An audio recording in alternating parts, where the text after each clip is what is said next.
Hey everybody, welcome back to the final day of this new live stream still life class that we've been doing for the last month. Hopefully everyone has been able to get caught up and watch all of the sessions before this. If not, they're always available to you and you can access them whenever you want. So, to jump right in, I was not able to do another session on the painting, so I'm going to proceed as I would have if I would have put in another day when you're not with me. And essentially what that is it's a changing of gears and trying to figure out how to grind out the painting and start to finish the painting. So typically what I'll do is I put a fine layer of the Winsor Newton retouch varnish on this, and some people don't use retouch varnish in the process because it creates a layer of vulnerability actually. So in other words, it can produce cracking. For me, I go with a method of actually kind of wanting to incorporate the final glazes into the final varnish layer, which is contrary to what all the conservation people would tell you, because that creates problems for them. The more that you use a varnish in your glazing, the more it binds with the final varnish if you use a Damar or anything of that nature. If you use a synthetic varnish, it's different. The synthetic varnish usually is separated and it sits on top and can be removed. But given that, I think still the idea of using oil and just progressing with oil. I'm not an expert on it, I don't know, that's just what I've heard. And what I like is, I like for it not to sink in. So the more that I can create that final layer and have it actually be a varnish, that's what I'm going after. So as much of an inconvenience it is for someone in the future to have to tiptoe around that, if they ever do have to, that's my process. So with that said, I've taken some of that, the same Winsor Newton retouching varnish, and I've put it in to my oleo gel. So the oleo gel now has the mastic resin, from my understanding, and the Damar, and so that then allows it to lay on the surface. So that's the medium I'm going to be using. That's the only difference in the mediums. The brushes are basically the same. I may have one or two smaller sables and synthetic rounds that start to incorporate. So you can see here, it's just, this is a sable, this is a sable, this is synthetic hair, synthetic fiber, and this is a sable. So that would be potentially for some of the hairs in the fur. But it's more of a mental shift. On the first day, I was I was wanting to get this thing set up. I was pushing and mixing really big piles of paint.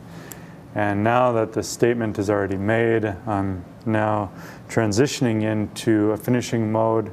A lot of this is what I'm kind of eyeing right now, and then potentially I may carry on over here. This is probably more important than that at this point, how these interact and relate. So with that said, I'm going to jump right in. My gloves.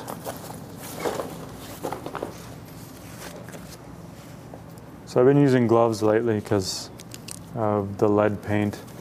I touch the painting a lot, so it's an extra layer of precaution. All right, now or never, as they say. So I just look at this thing and I scan my eye over and I just think, okay, what is it that doesn't work in my mind, some of this brushwork is really not good. It's good in the sense that it's a setup, it's an underpainting. Some of this stuff is indications. So I have to really kind of force myself to slow down and think about some of these structural elements and what I'm going to try to do. So let's get started. I'm going to just jump in with what I see of the eye. It's kind of hard to see from this far away, but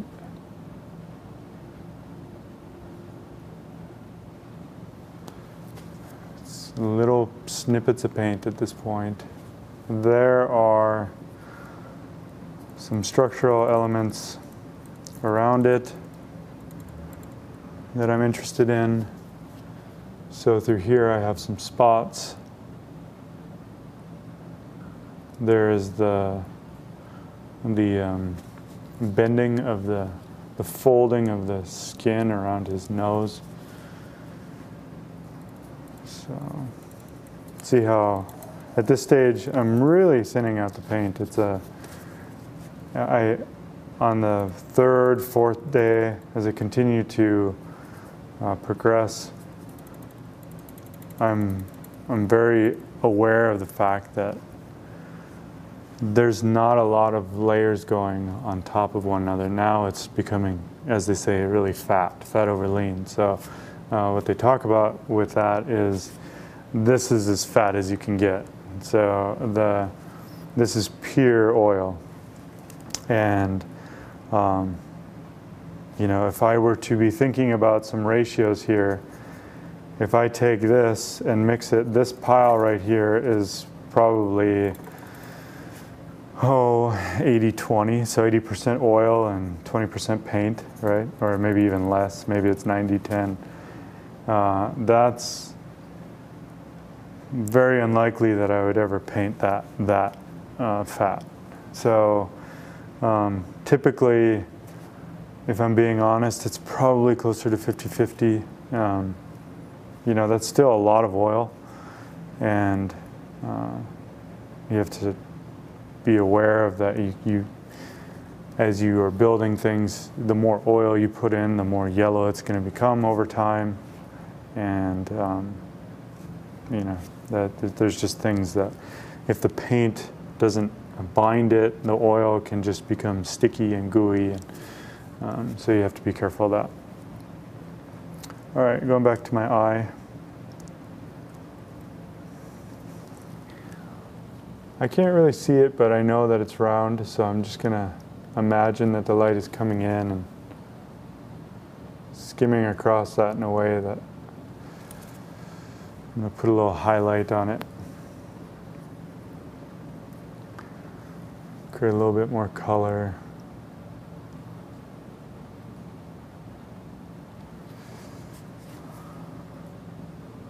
Just grab some pure white on that little glass eye, that little marble or whatever it is that they use, and indicate a little bit of a twinkle in his eye.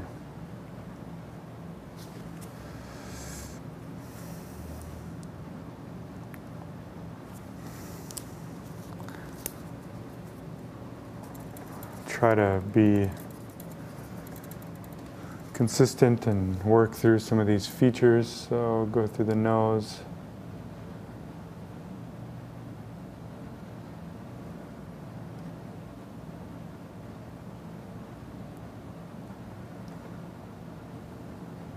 If I were not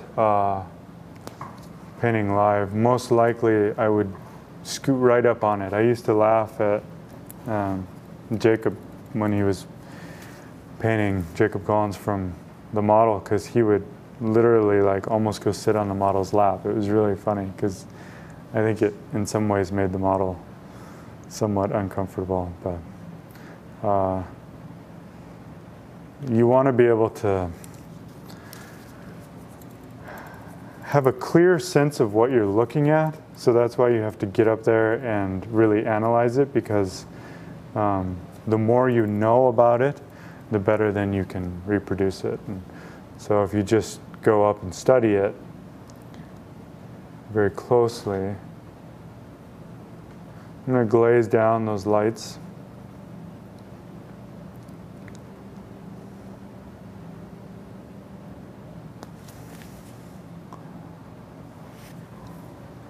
There's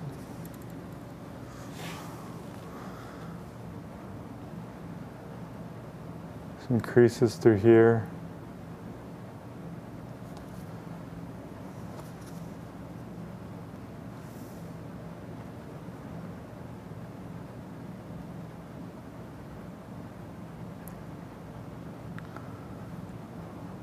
I think the distance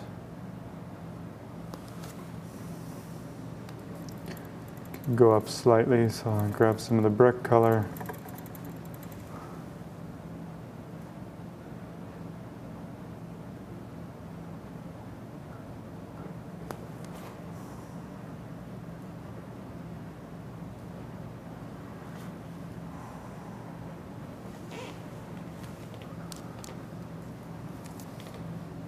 I'm about to paint the tongue, but I just wanted to put some of the hair behind it. So there's the black bear fur that's back there.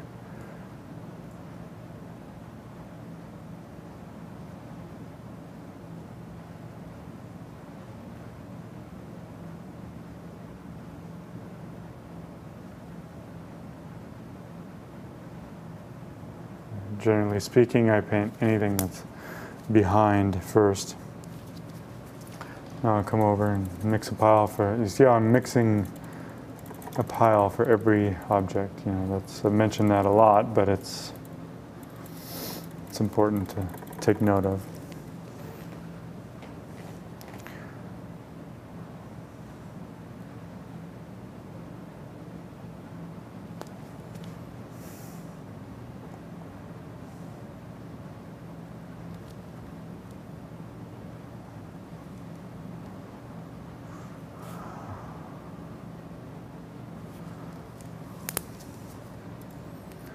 Go in with the drawing of the brick again. I'm seeing back here, it's a tighter turn.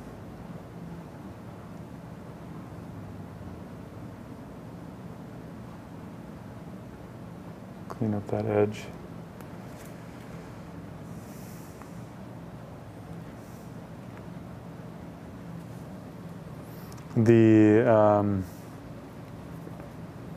The spots, again, I gotta pay attention to the spots.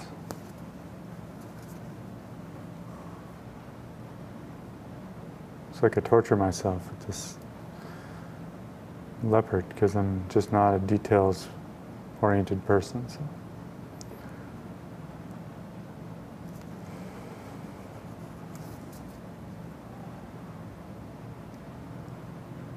There's a spot here. There's a group that go back. As it gets closer to the mouth, they all kind of overlap quicker. I don't know if that's common. But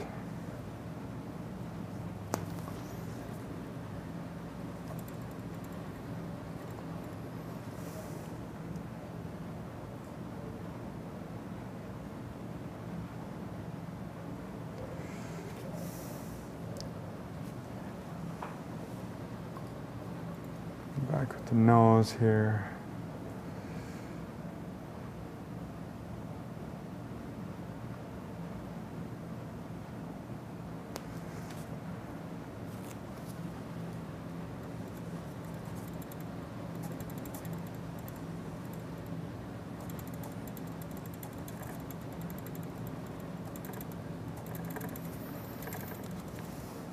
Mixing with a tiny brush is not a good idea. So like right there, I was trying to mix the front part of the snout and it just didn't. See how it's kind of bland?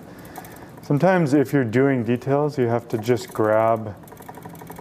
If I want to get up into the lights, it's easier just to mix with a big fat brush and then go back into it. And now see, I have a real loaded note that I wanted to get to, and that little pile was just kind of, and that lends it to fresh painting as you continue to progress this. If you're mixing fresh piles on the palette, your painting will have a kind of, it'll stay alive rather than getting kind of weighted down and dirty.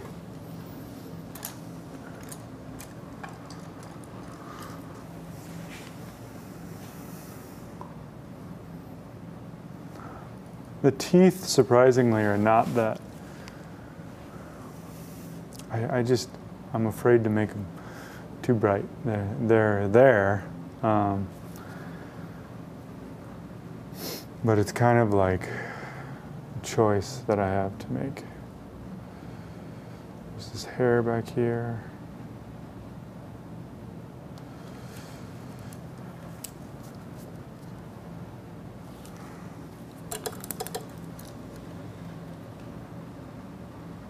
I'm going to go darker first.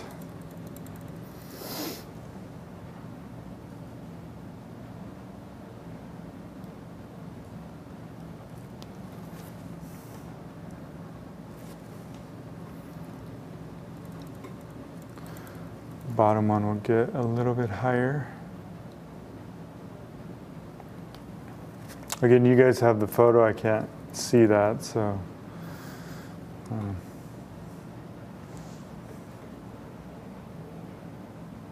If it's really clear in the photo, I apologize.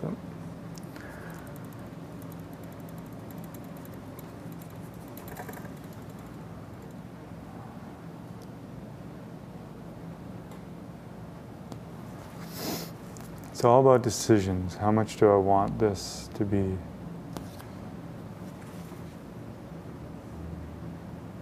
I like that.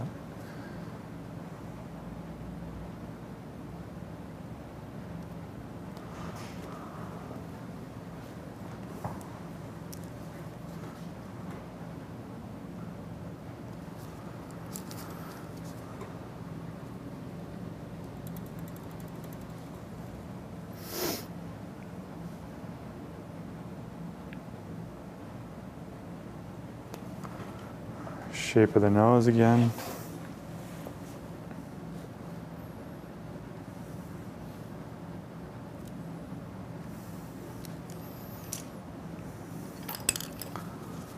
So spots, all right.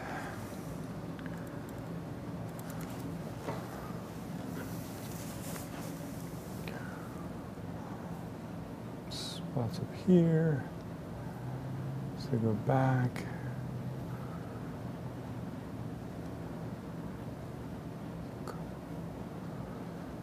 Couple in front.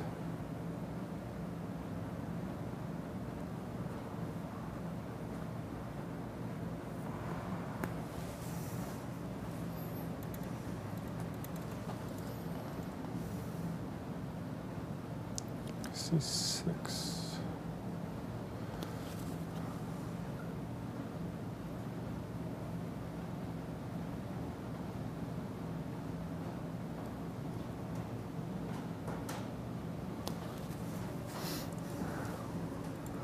I wonder if Jackson Pollock had Livestream back in the day.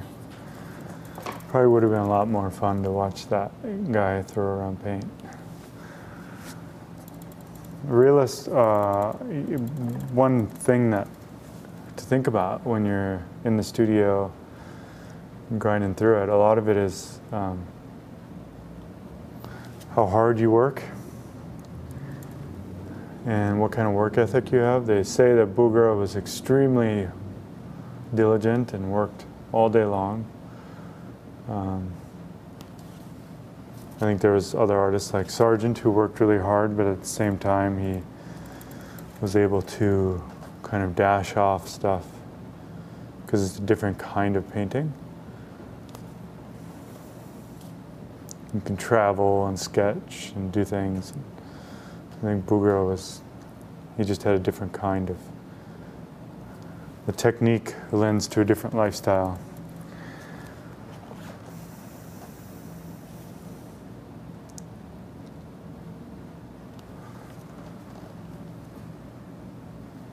So part of the experience of what you get to watch right now is oftentimes in, as I said last week, in a video, we'll just edit out parts because no one's going to sit there an hour of rendering of spots. You know, that's what they make chapters for. But this gives you a sense of the pace at which you have to work if you're going to change gears and make it good.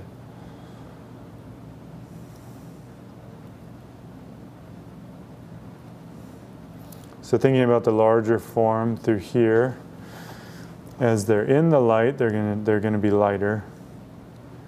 And as they get over into the dark, they're going to be just slightly darker.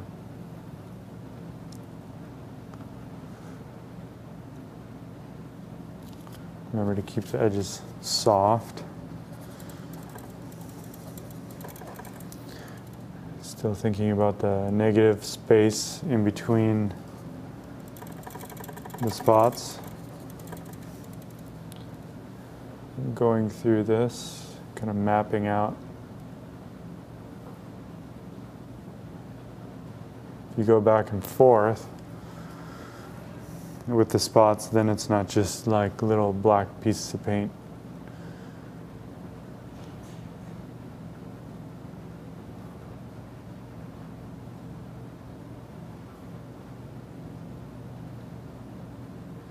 And as diligent as you try to be, in the end, you're going to end up fibbing just a little bit. There's 3 spots going up here.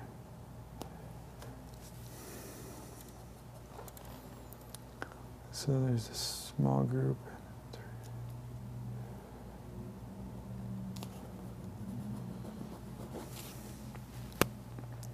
Try to work my way over. There's a negative shape where the hairs in the ear are, that I can't tell if it's just totally blurred or what, but the spots stop right here.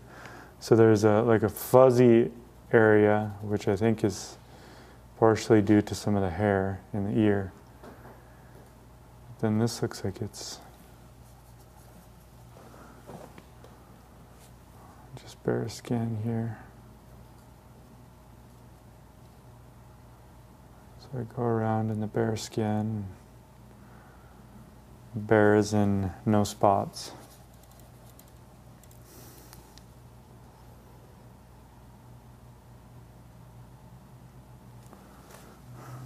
And then think about the spots again.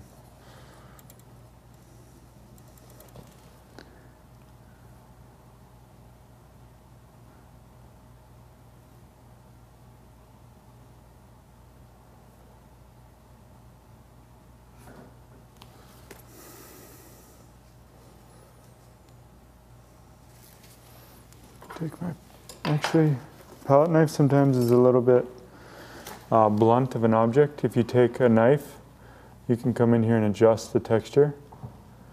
The knife is a little bit better because as you get more refined, you can decide. It's almost like a kneaded eraser. You can pick and choose how much you want to lift off. Sometimes with the knife, it's just kind of like you scrape it and whatever comes off, comes off. But with a knife, you can be really careful. I've heard of people poking a hole in their canvas with the palette knife, actually.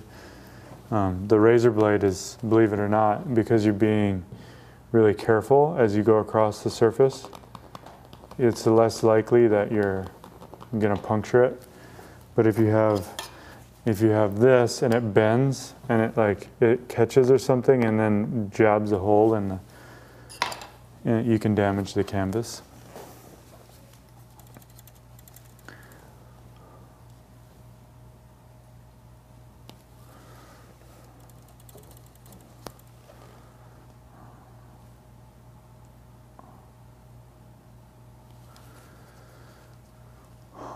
Where's the lightest light? I'm going to go back into the wrinkle of his nose.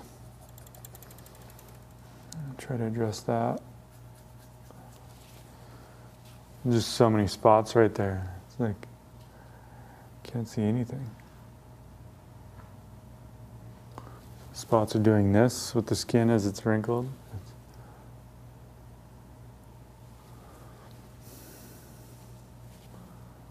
Just a little dark point, shadow.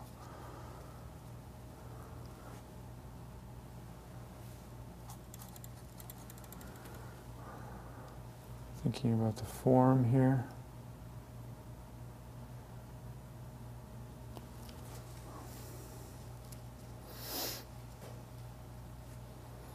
This is receiving a little bit more light.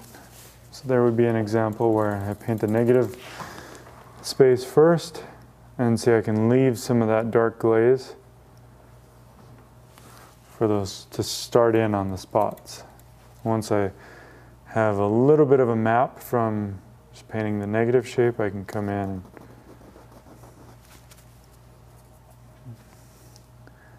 try to finish it off.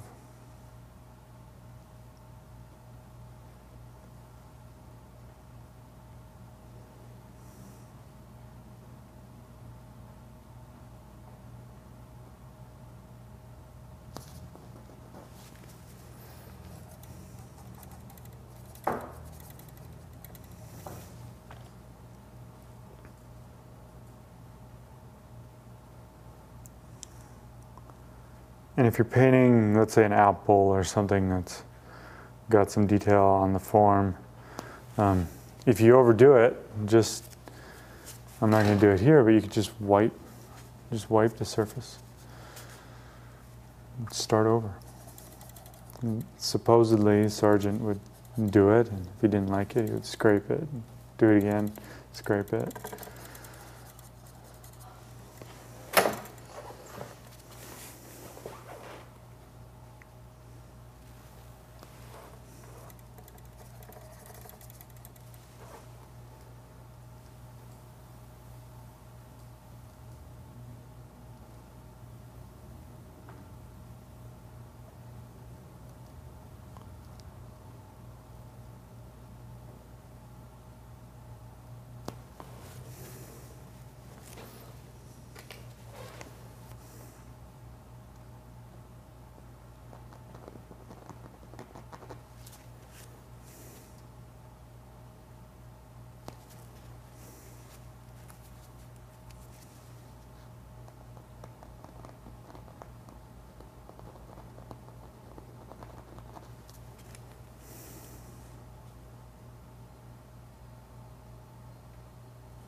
Just thinking about the overall form of that.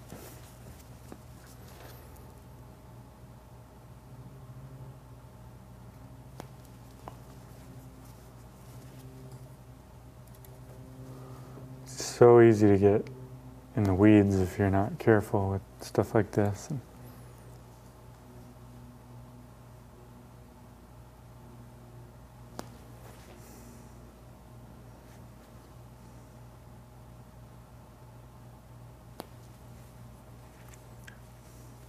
So I want that fur to be very clearly defined back there. Even though it's got to be a soft edge, I just want it to be a little snippet of detail that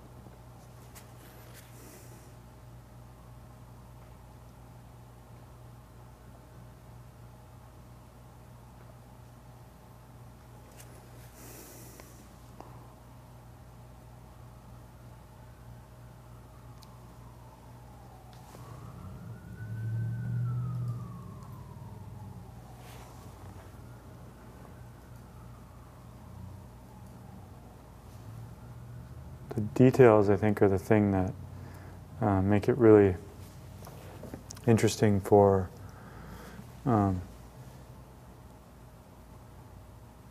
kind of like, I want to say the longevity or the sustainability or like the, just to keep people's interest. Because if there's no detail somewhere, it's just, you kind of move on to the next thing.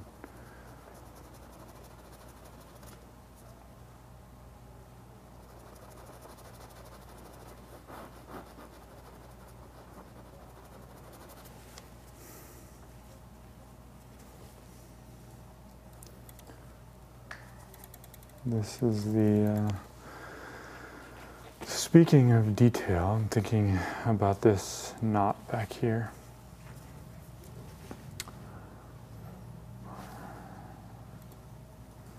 If here is where the fabric comes,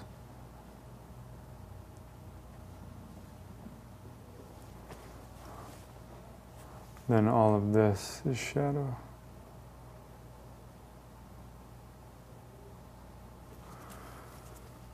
Maybe define that just a little bit better.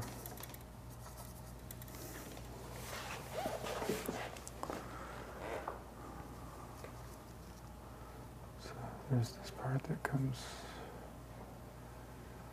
over, and this is shadow.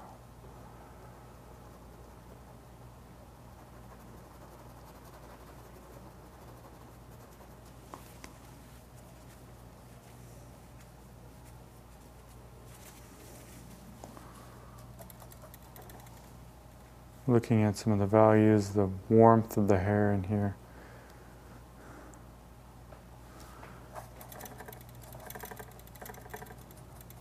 Using the brick.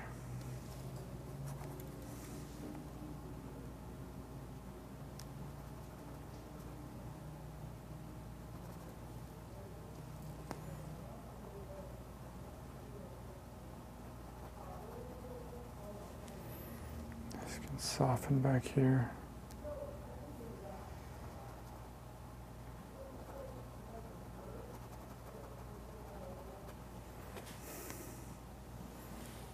I'll hopefully bring this forward.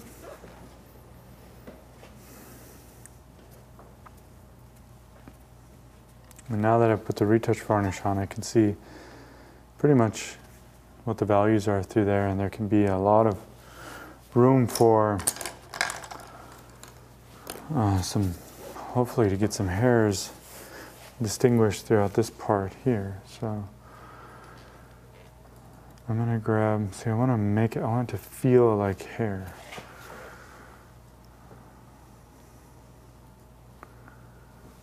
Put some red.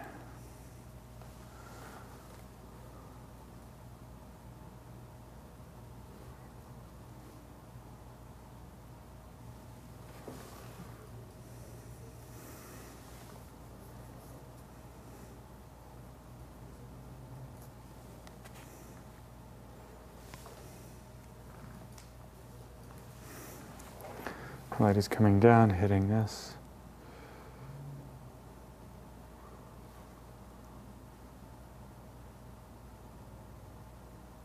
Just if you're like, something like Bob Ross, just a gentle touch.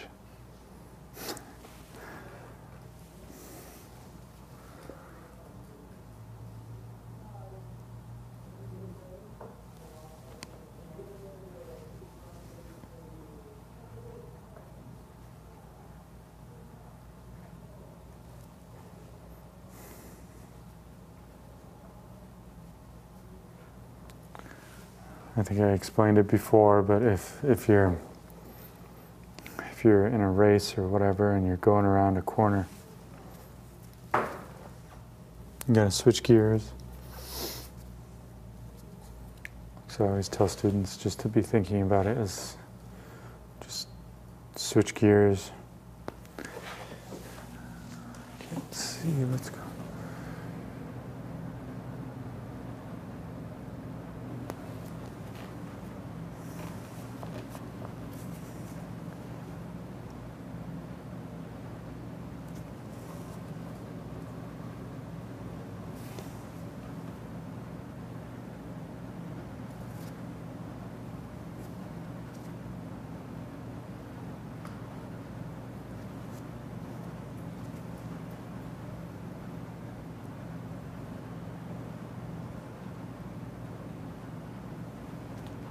So light is coming. So this is all then now becoming part of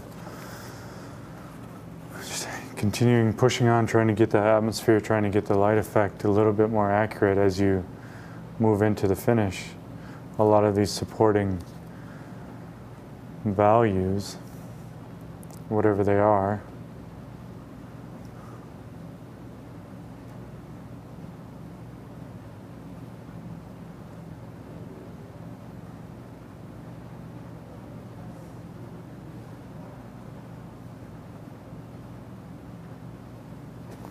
so then it makes me want to come in here and think about that black fabric and how it relates.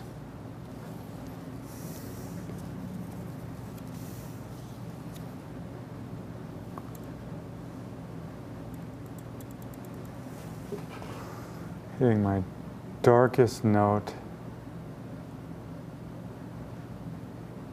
one of the darkest notes, that's the black fabric where it touches the other fabric, the brown fabric, and just creating a little bit of overlap there. This is where the black fabric is casting a shadow on the hair of the bear. So that's going to go really dark.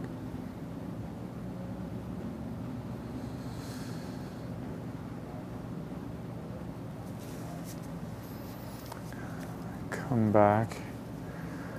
I'm going to mix a new pile for that brown. That's the fabric. That's the cooler brown.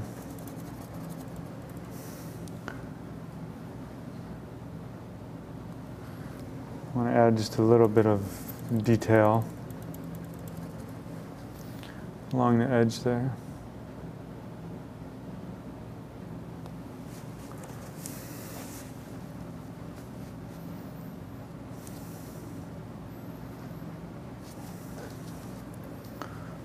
Continuing on with the hairs of this guy.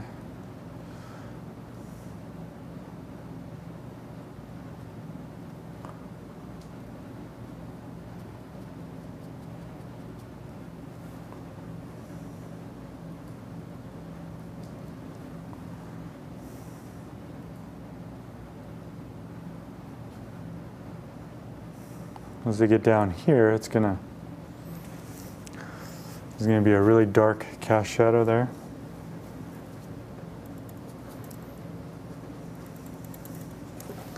So here is the darkest dark. It goes back into there. Hopefully, I don't know if it'll come across on the camera, but as you kind of scan your eye across, you'll be able to get a sense that there's some true shadow occurring here, and then there's areas where the light, the hair is receiving light there.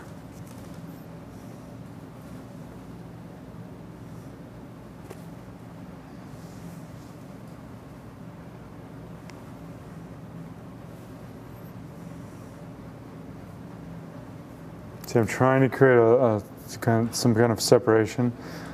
I want this to feel like hair. If I were to paint a rock, let's imagine that I was over here. And again, the illustration of a rock is like, I want the marbled, I want the stone effect. I want to take this and I want it to look like a stone. You'll see on some of Bouguereau's stuff that they were interested in that texture, and then they would glaze over it and create another kind of effect. It wasn't all one for one. I think we get so used to the idea of the photograph, and we're looking at a screen, and if the screen just has pixels, our mind, we're thinking pixels, pixels, pixels, and you see like pictures of people posting on Instagram. It's like pixel, pixel, pixel, pixel, one pixel at a time. And that's not what I'm interested in, and that's not what I don't think that the old masters ever would have thought like that. I'm producing a hair here, and I'm mimicking, reproducing hairs here. Now that's a little bit of an exaggeration, but if I was painting a rock or a tree, again with foliage, like if you were to, I don't use this fan brush, I'll use this one. If you were to have like the foliage of a tree or something where you could create the tree, you know, and then go in and put, if it was the fall colors or something, and you go in and you just put those actual colors, you try to put those on the tree or whatever. And it seems really childish, but it works. So. 5 minutes to question. Okay. So we have a couple minutes. You heard Joe, probably. A couple minutes till questions, so. We had a couple people write in afterward and say that they, that I was answering a lot of the questions as we were going, but I still encourage you to try to chime in if you can. We'll keep it anonymous in case you're a beginner and you just want to ask a question, you're not entirely sure, and we don't want you to shy away from your opportunity to engage.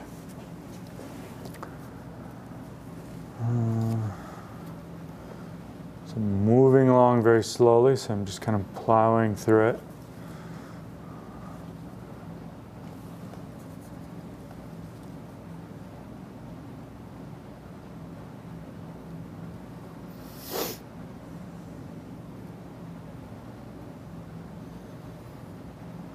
See, now this is not, here is not the cast shadow. Up here is the cast shadow. So there's some ambient light through here, thinking about the form as it comes along here.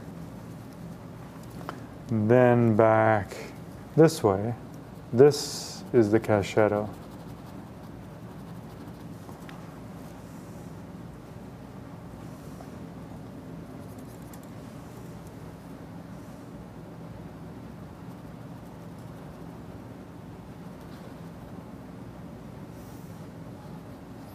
I'm going to take that brick color, cruise along the back line of his neck just to define that a bit more. This edge goes back.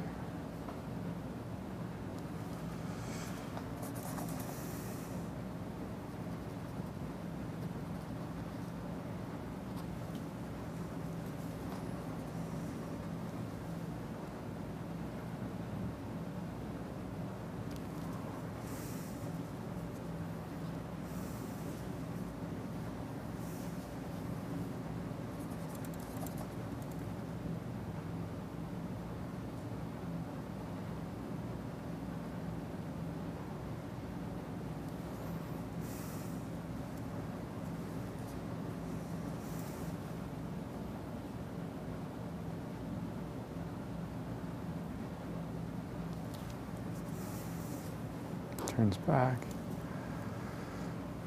Maybe this catches the light just a little bit here.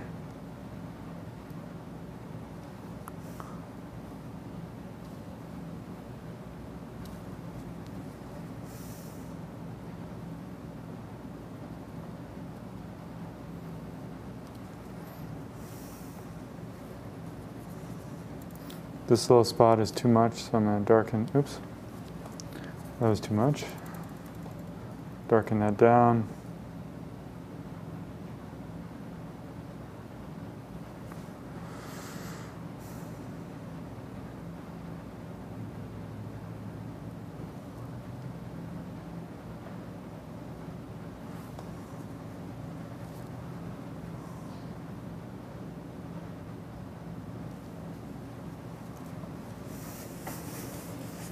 It's just so slow.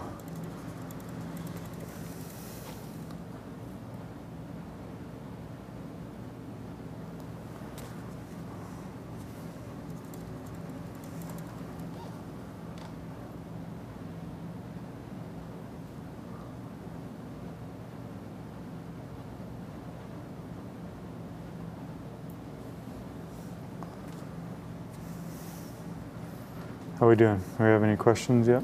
Not anything yet. All right. It is 1:45, so. Mm. Yep.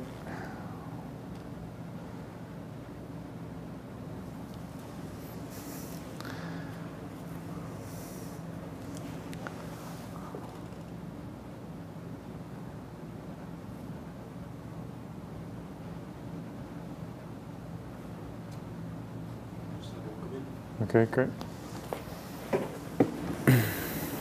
She's from Linda Brill. Could you review your use of retouch varnish again, and how your practice might differ from others, and why you choose to use it over other options? Yeah, I'm a big believer in you use what you're used to or what you've experimented with or what you know works. There are probably 100 other better ways of doing it, but for me it's the idea is to get the paint layer to sit on the surface and to not absorb into the ground or the canvas. And so by having those other qualities in the paint, it prevents it from sinking in.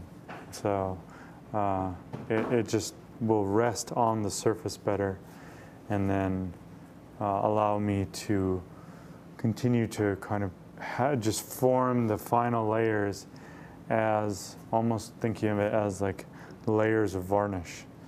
So you're adding in these subtle glazes. And again, the reason why the restorers don't like that, or they would recommend that you not do it, is because if they come in and clean the painting, those final layers then fall off and your painting is back to day 2 or wherever you have a little bit more solid ground of paint.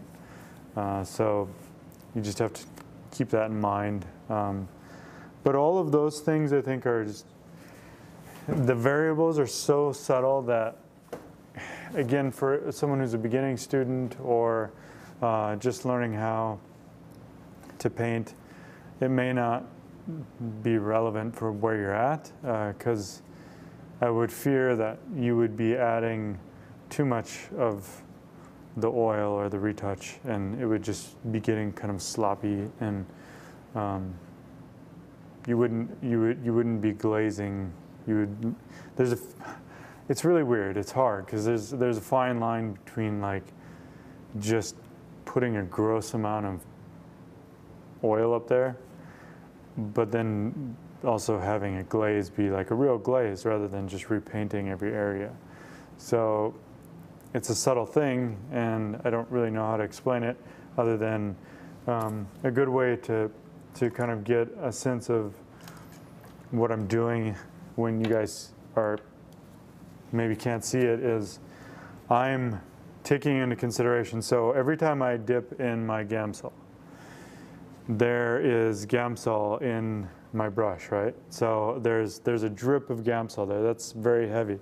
So if I take that out, then that's what I'm doing. I'm taking the Gamsol out. Now there's still a trace of Gamsol in there. So when I take that out, then I'm thinking, okay, I still have some Gamsol in my, now if I go over here, possibly put in my paint, but sometimes you'll notice I'll take it out and I'll go back and I'll grab a little bit. So what I'm doing, I'm controlling the amount of paint that's actually on my brush and being really careful about the application.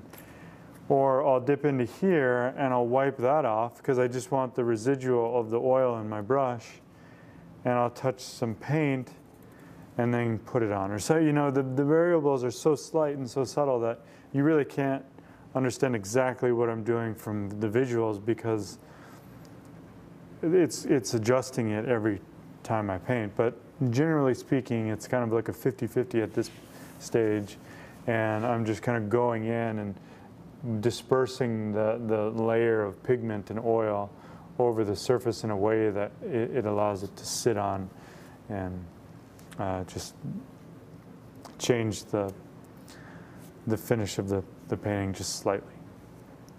So that's, I don't know if that helps you. I mean, there's all kinds of mediums that you can explore, and get into if you're interested in it. I keep it simple and do what works. So, good question though. It's historically, mediums have varied as much as the colors on my palette. So I always tell people, every single artist uses a different set of colors, and that's what sets them apart from everyone else. So the mediums that you use or choose to use or study and incorporate, that's going to set you apart from everybody else. There's not one way of doing it. I got another question. Okay. From Sangeeta Patel, do you have in mind where your lightest and darkest values will be from the beginning and then adjust lights and darks in other areas in comparison to that? Or do you work on those areas first? So the lightest lights and the darkest darks are in place before you work on other areas? Yeah, that's good. Good question.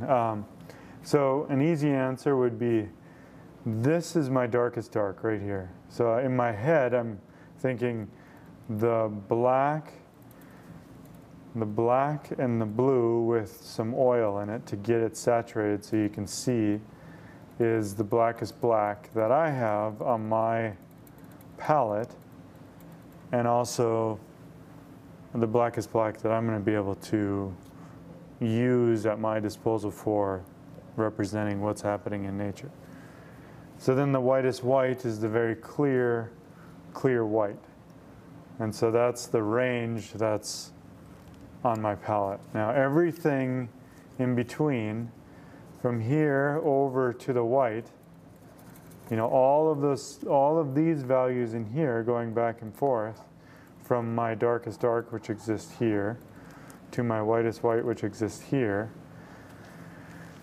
that I'm having to fit into context. So on my painting, it's one bracket. It's the darkest paint that I have and the lightest paint that I have. In nature, it's much different. It just functions different because nature is infinite, and you have an infinite amount of these little molecules bouncing off of a subject and entering into my eye. So the areas that are completely void of that kind of moment of physics happening is completely black. And then the areas where there's all of the spectrum and all of the light bouncing back to my eye, which is like some areas of potentially the white cast, potentially some of the white hair. That's the lightest in nature. Now, if I look into this light over here, that is brighter than the white hair on my leopard. So that's a true source of light that's stronger than the light that's, so there's just different brackets. I have a little bracket here. I have a bracket that's bouncing off of the subject, and then I have the true light source that I can't even look into, that is the thing that's actually bouncing off of nature. So it diminishes as it bounces off of the thing. Some of it gets absorbed, and so that's what we're looking at. So that's how I think about it. An impressionist would think about it different, and they would say, well, right now I have a dark here and I have a light here, and I'm going to squint down, and I have another dark here and I have another light here, and I'm going to squint down again, and I'm going to keep trying to calibrate these values until I get this balance happening in nature. And that's not what I'm doing.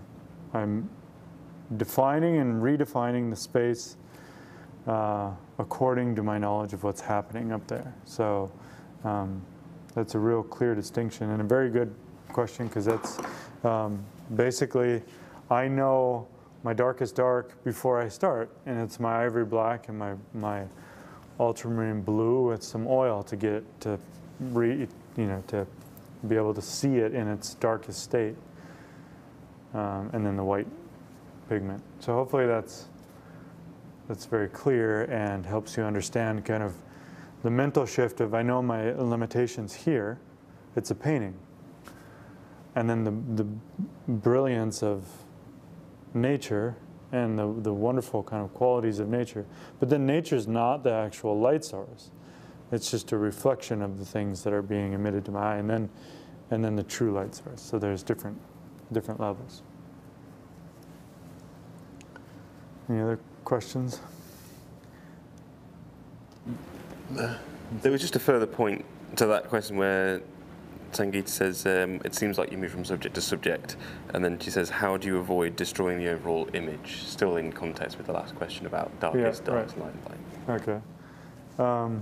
I definitely, I do float around because I think there's a way of, you've probably seen it where the artist or the student will finish this completely and they won't touch the background. And then they'll work on the background, etc., or they'll paint this to finish and work on the background. And to me, I feel like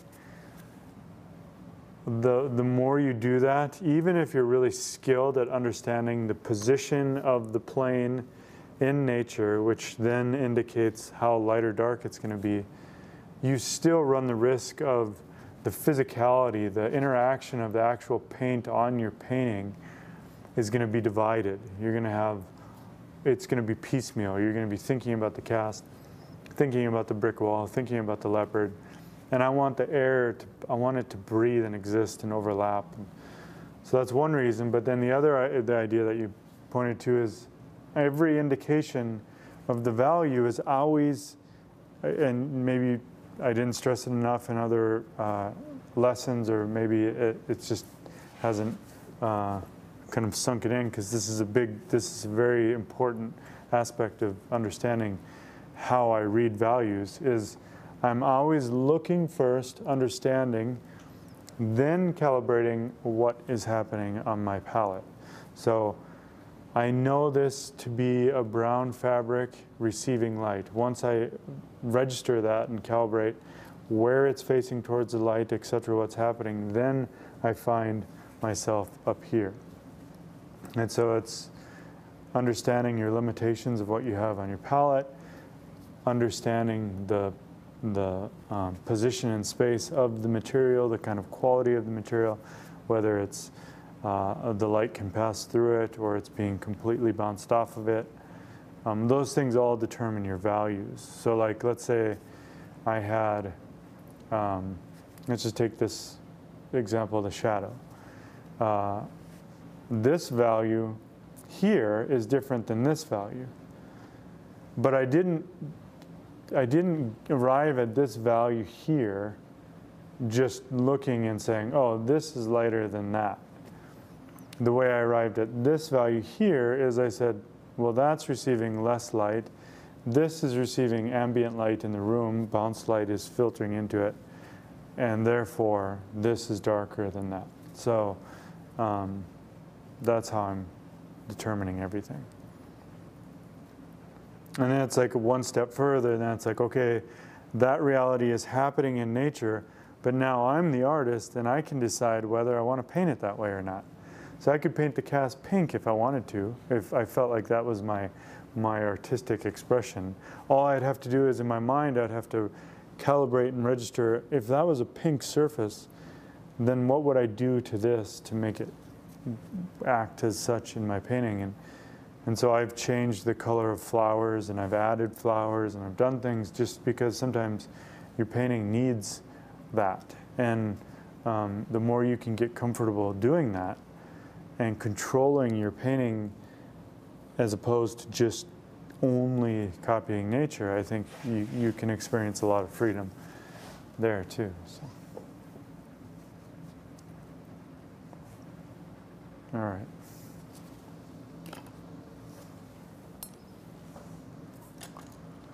I'm going to go in and thinking about this back edge, and I want it to be softer because I want it to recede more.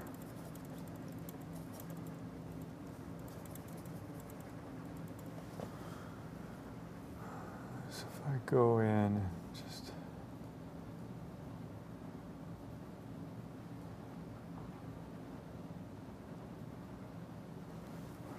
and make that transition much softer.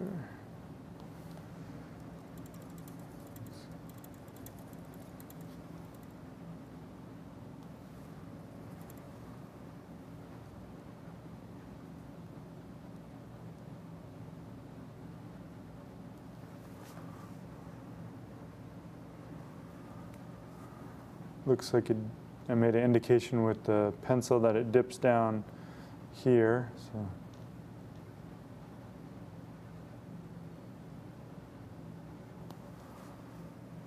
this is a piece of wood inside, and then it just goes into the skin.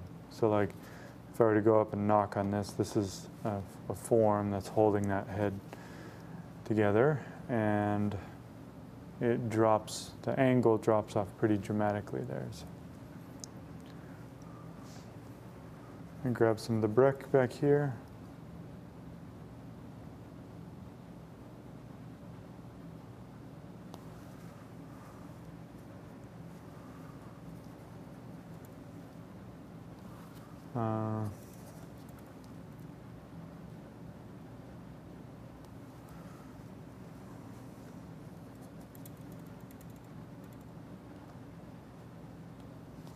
Kind of losing that edge back there. I want to go in now and redefine, make this edge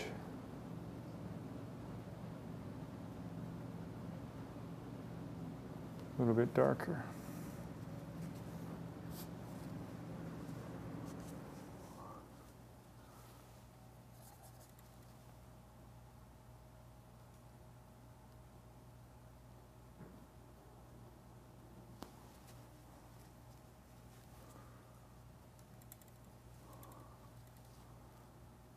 Spots back here.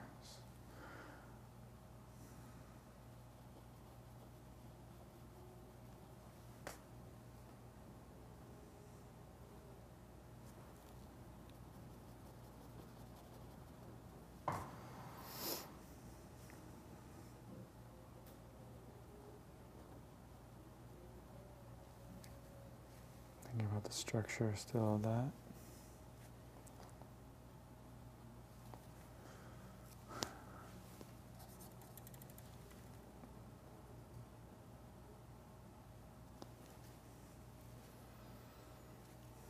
See, I'm slowly kind of moving into this, just scanning my eye along it.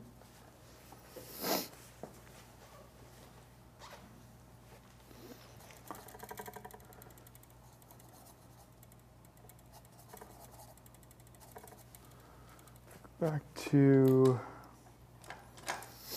I'm going to grab this brush. Yeah, I just think that that could be nice for some hairs. So, same idea.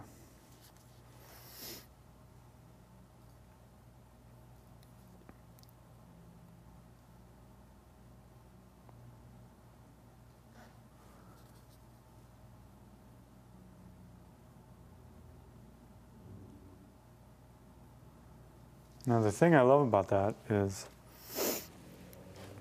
if you were to see this in a gallery or a museum, let's say I'm poking the canvas or something. There's just no way that you're gonna know that there was like 3 or 4 layers, and at the end I'm taking this brush that I haven't used the entire time and then doing some other effect. You know, it's like, I just love so many variables in the paint surface that you can't copy it.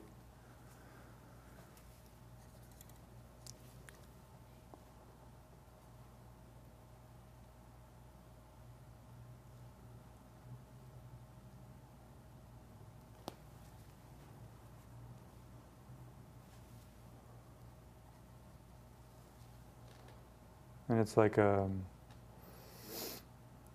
if you analyze someone's handwriting and signature, you can see little variables in how they, you know, cross their T or dot their I or whatever. And so it's the same way your character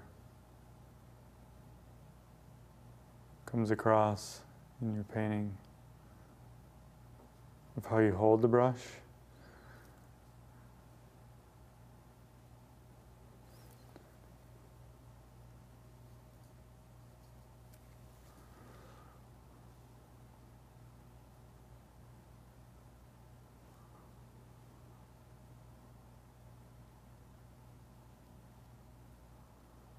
See, I'd rather this not look like paint. So if there's like a chunk, I'd rather it look like fur.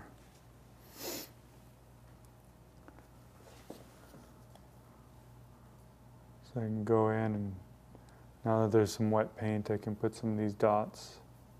Those will be in perspective. This little part is on the table.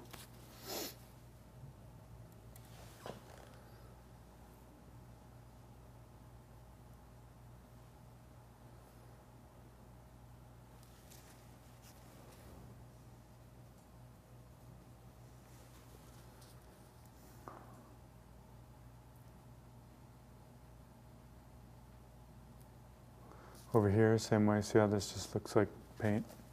So I'll think of, so there's a turn of the rug. Want to keep making spots as I go throughout the piece. So I'll decide, like, potentially I could mix up a note, some kind of darker shadow, and then I could just drag that across that form, see how it starts to level it out. Then if there's a spot like right here, perhaps I can try to grab some of the light hairs and get it to face up. So I'm tipping and just kind of adjusting this very carefully to get it to look like a leopard rug. Back through here, some warmth. So again, see, now I'm taking, I just put oil in, I took it out. There's this mixture that's pretty oily. So I'm going to do a little bit of a glaze here over this section.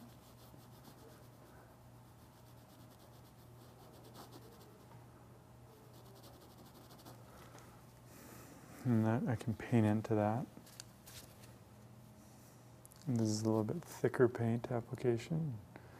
Going through and being respectful of some of these spots, trying to get the spots to come through.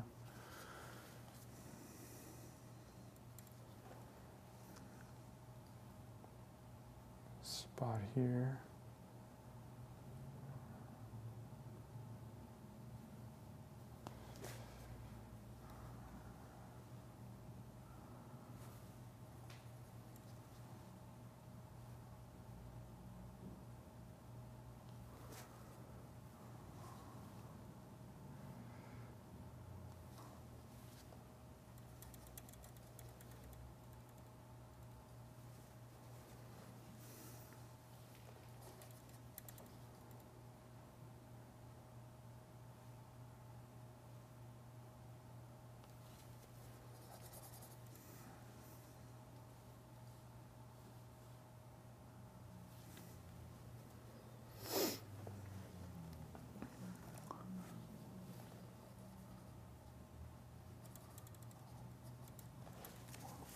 We're entering into, I mean, I just think how fascinating it is of a time that we live in. Because I remember when I was in Argentina, and we joke here at the studio, I bought like this, you know, at the time, it was a pretty sweet camera.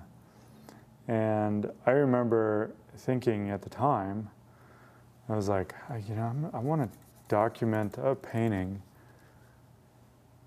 and you know, enjoy the experience of existing in a time where we can share that with people.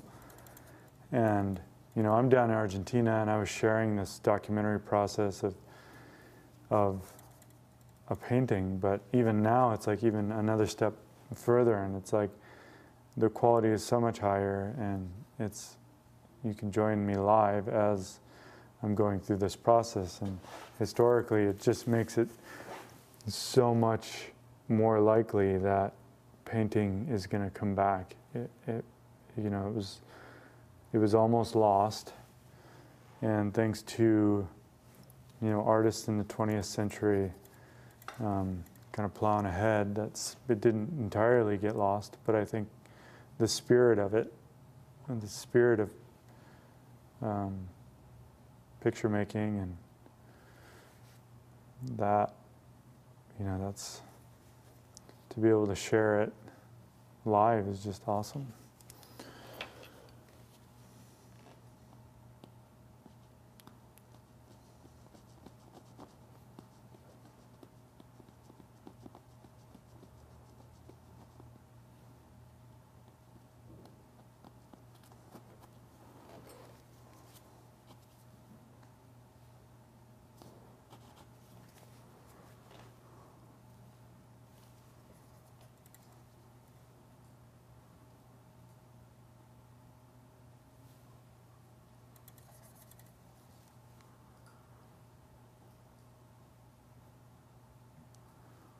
I don't know.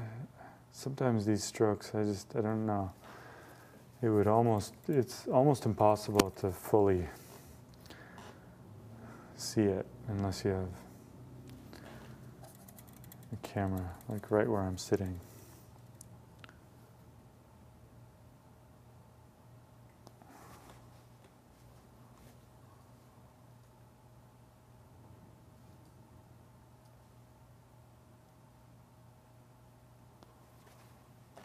But see, that, to me, I feel like,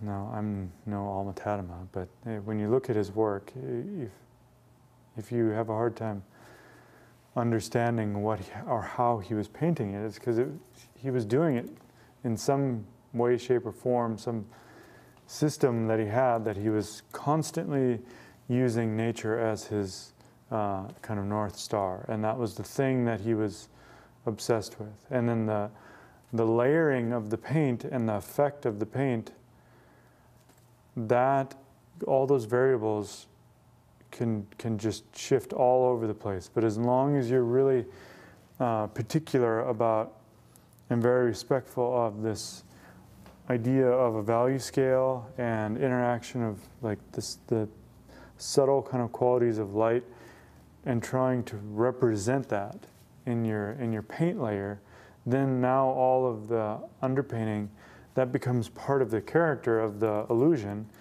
And I like to think it would be hard to paint this twice the same way, because I just don't know what I was doing necessarily to get, I mean, I do know, but it would just, it would be like jumping and moving your body the exact same way twice, perfectly or something, if that's a good example.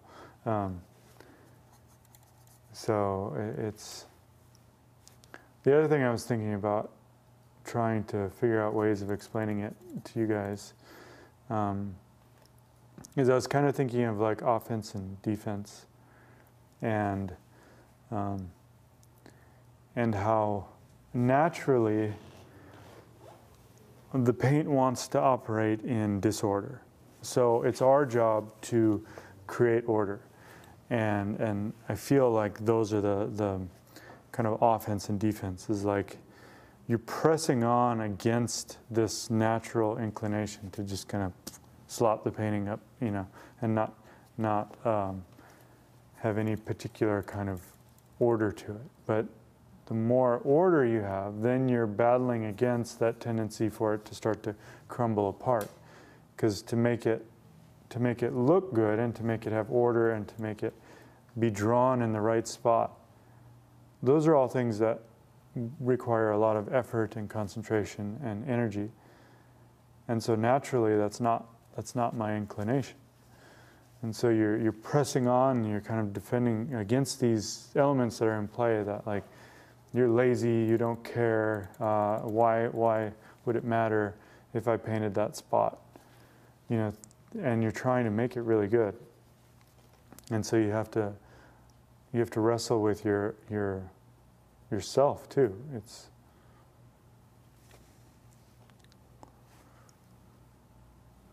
So I'm still trying to get this little fold in the fabric here, in the rug, in the hair.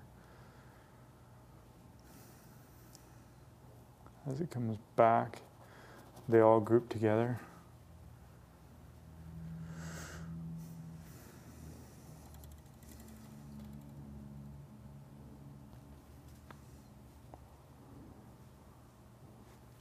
And then the perspective, as they go back that way, they get the separation of the spots, they get tighter.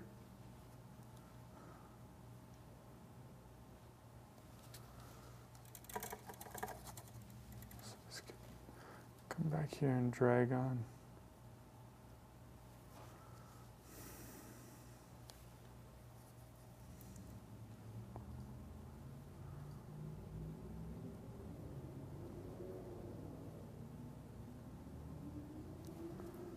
And so going back, then I'm just gonna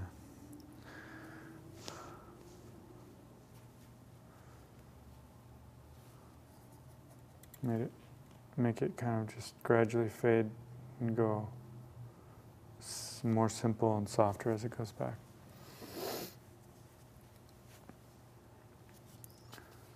Grabbing my other brush, perhaps scraping this again because that texture there doesn't look like hair. I'm going to scrape this stuff off.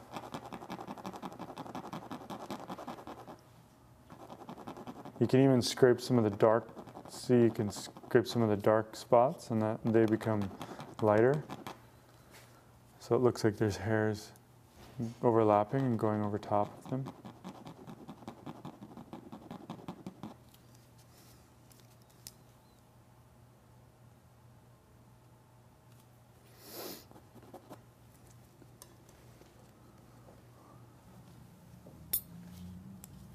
I may have said this before, but going back to the idea of that you can't figure out exactly what they were doing.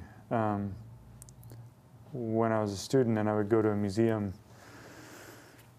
with a fellow student and we're trying to analyze the paintings, anytime someone kind of just declared exactly how something was done, I was like,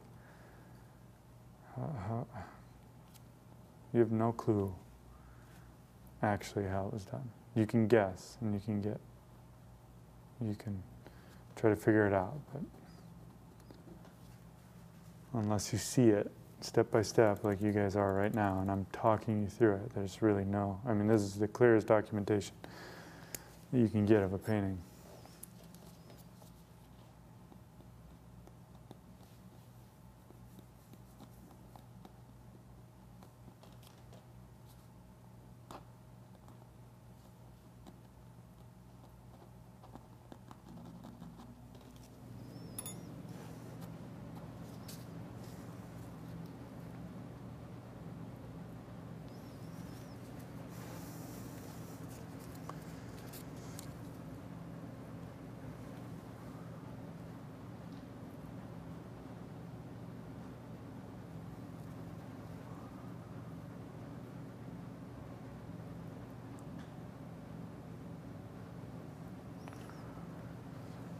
Okay.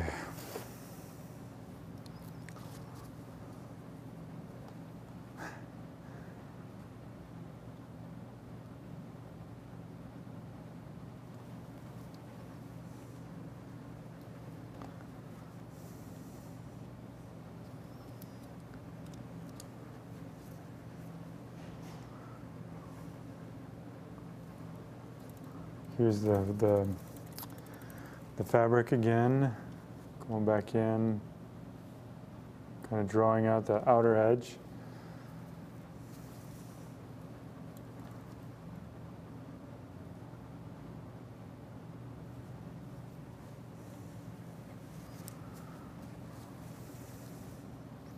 So many spots.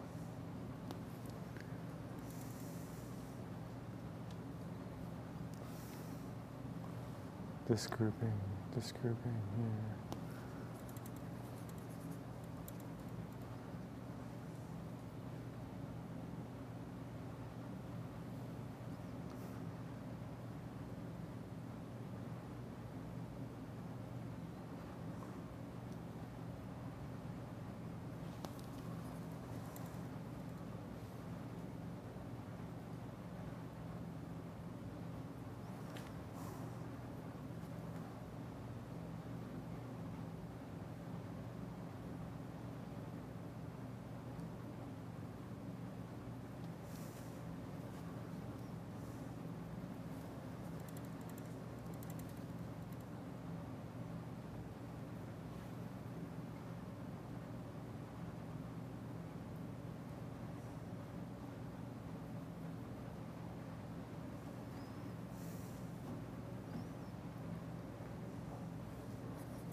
I'll scan back and forth, and if there's something where I feel like it maybe doesn't feel like there's enough spots, then I'll try to address it.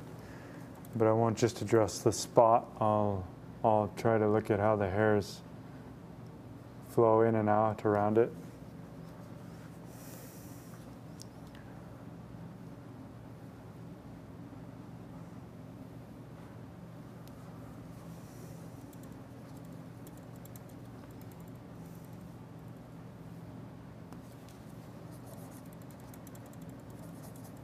I'm just grabbing some ivory black. I'll put it down warm, and then if it's too much, I'll put some cool, lighter color over it.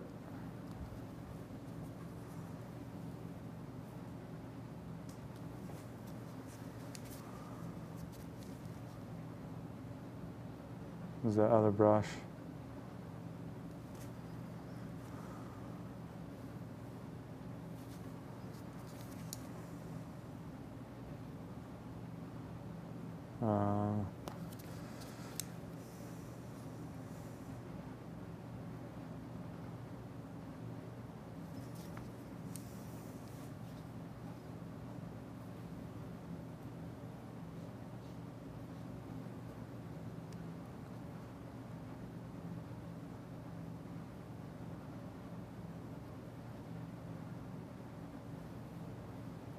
Grouping here.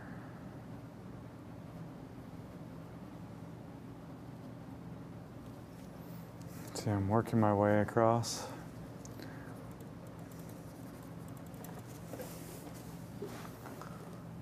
Come back over.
A bunch of spots through here. I'll just speed up. It's like a time lapse or something.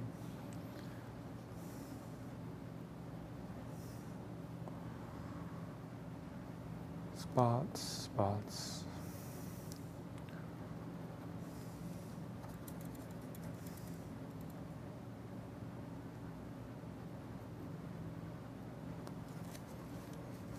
Almost across it.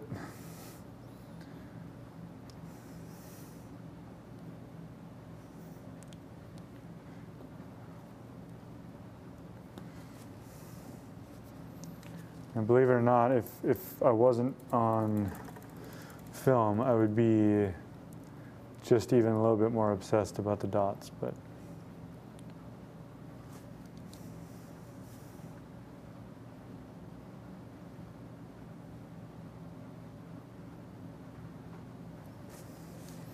so that's getting, mix up some black, white. Come back over here. Try to pull some of these lighter notes into so that they feel part of the form there. See, like this one feels out of place. This one feels a little bit out of place. So I'll just try to analyze it and figure out what's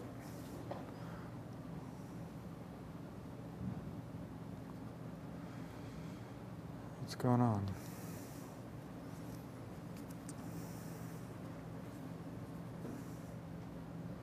It's a little bit too light.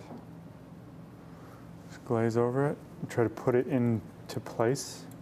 by place, I mean proper context of what color is it, or what position is it?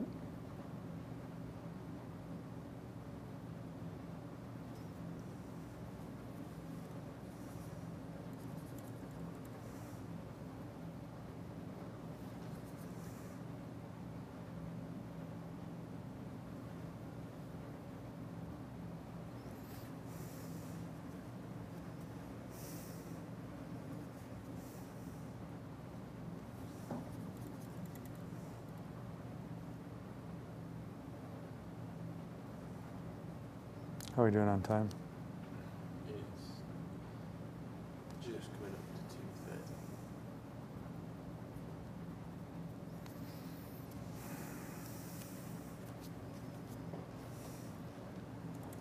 Now I'm trying to, so I'm not going to keep going. I'm trying to show you like a pretty high level of finish on an area, and then I'll move on and do some more. But I want to try to get this as good as I can for you guys. But like the same thing would have to be applied here and keep going, etc.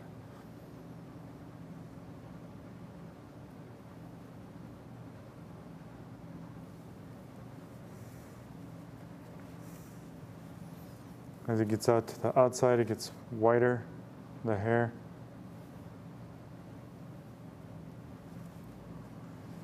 The inside and through there, it's warmer.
All right.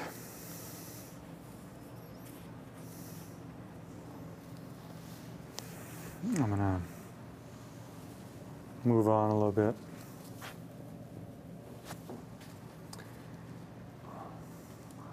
So if I'm happy with the spot, then I'll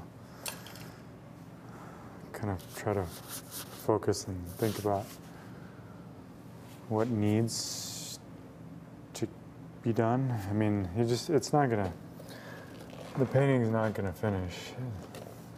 As you can see by how slow I was going on that. But I could try to finish some more parts so you can get a sense of like what it would look like through there. So with that said,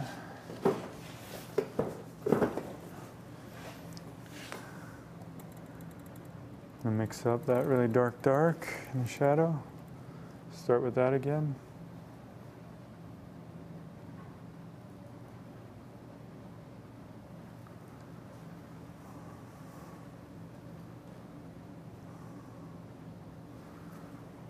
I think the brick could be a little bit more defined. So go in, I'm going to mix up the color. Remember I was talking about the sand and the cement and brick and all that stuff, the different kind of colors that they each are. So I'll try to find more or less the color.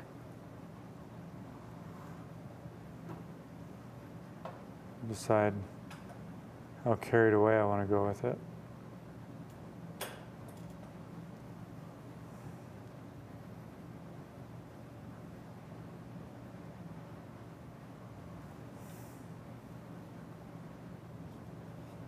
what I would like to get is this dark here, the dark of the cast against the light.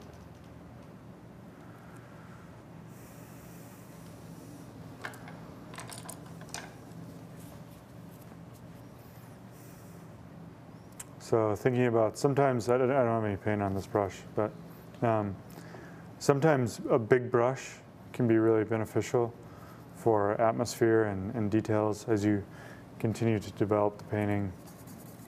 You don't always have to use the smallest brush when you're thinking of finish. So on this, see, I'm gonna like glaze over, thinking about this reflected light through here.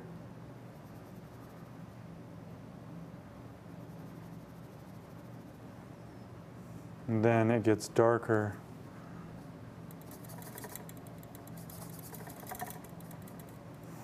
So it's dark.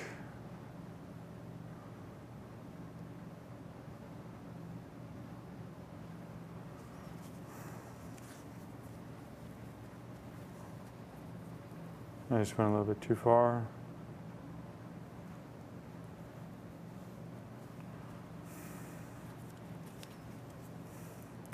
Dark up here.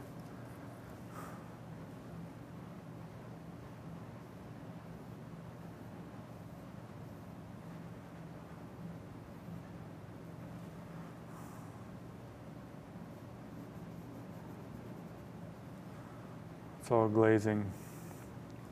Glazing and scumbling, just taking the paint and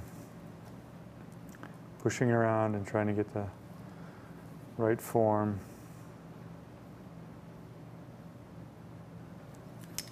Take my knife.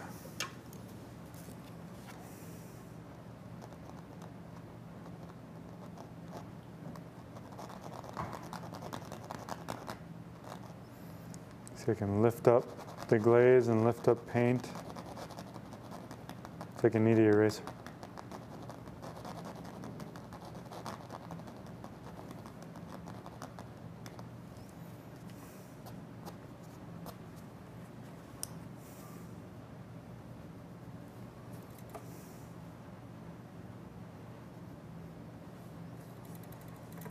There's a light little puddle over here.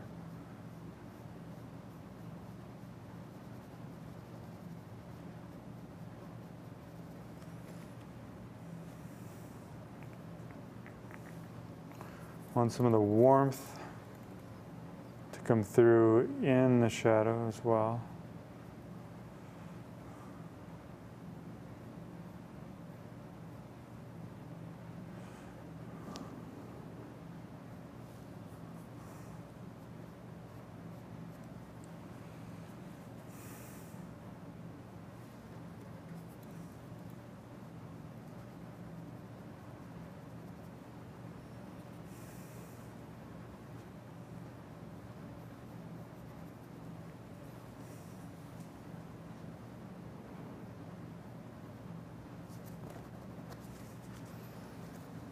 Some texture I don't want.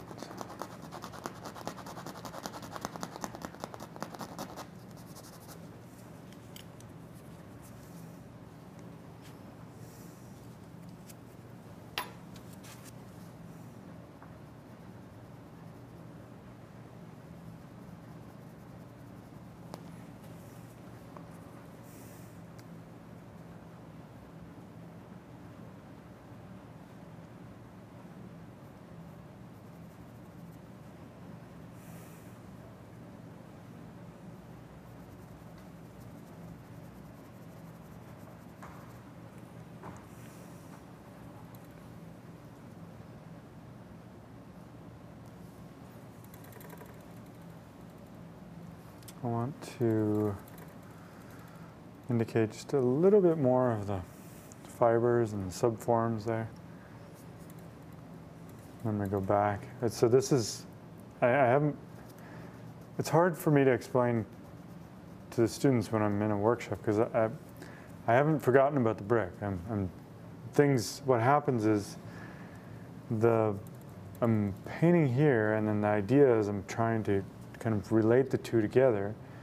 And my eye just, while I'm at something, I just keep going on and continuing and fixing, and then I'll jump back over to the brick. But basically it's just, I like the dark of the shadow of the cast.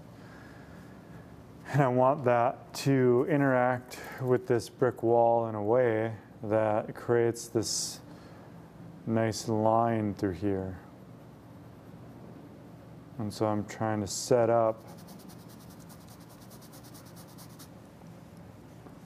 this to interact with the wall.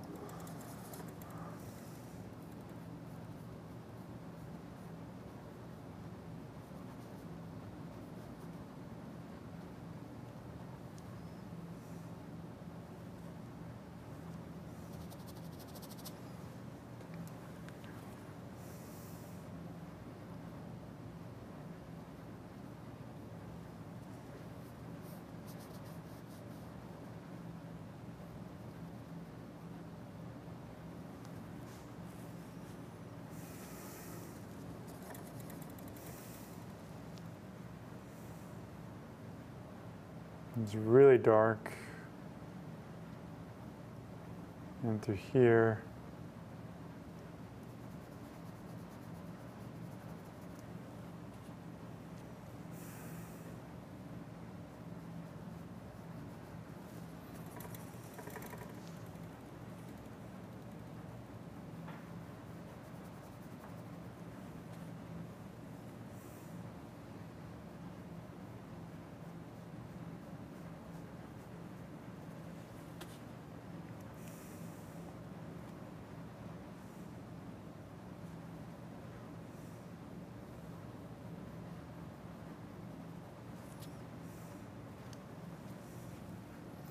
goes and pulls, hits that.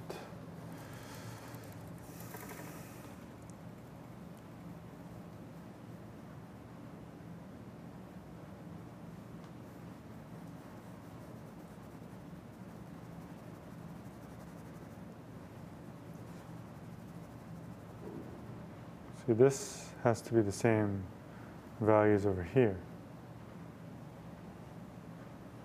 because they're both interacting with the light in the same way.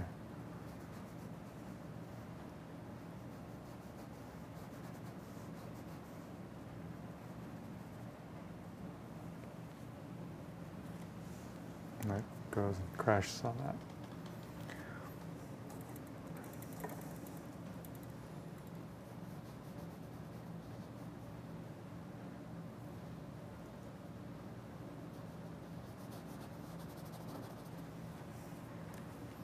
Go back to my cast.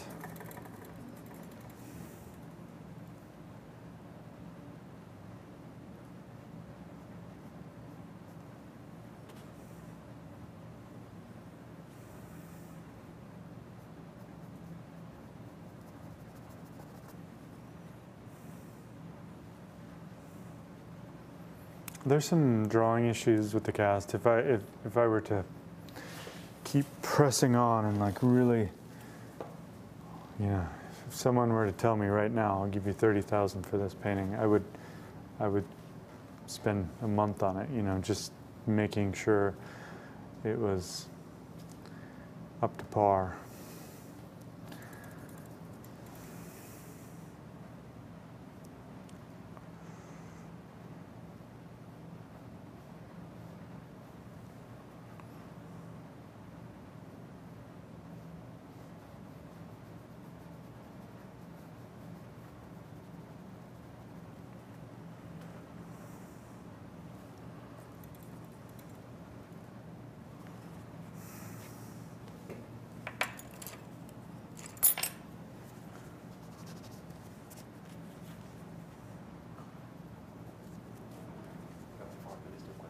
Okay.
Casts that are cold are kind of gross, so I want to try to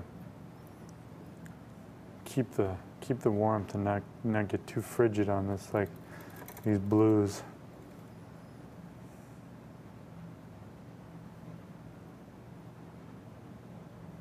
I was talking earlier about the edge, so I want to retain that soft edge there.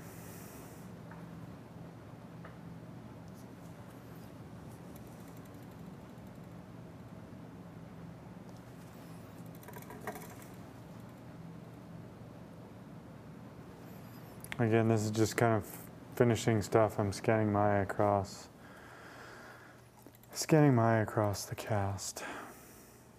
Anything that jumps out is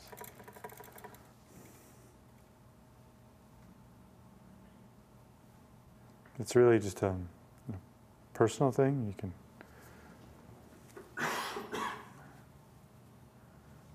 if I'm sitting here interacting with nature and I'm the one who's attempting to share this experience with you, then I allow my gut or my intuition to guide the process, and I just continually look at it and I feel like, do I like what I'm looking at on my painting? Is it interesting? If it's not, fix it. Is it kind of like what I'm looking at? Those are all the things that are. Because if the cast is cold up there, but I just don't like it on my painting, then I'm not going to be able to fall in love with my painting. So then something has to change.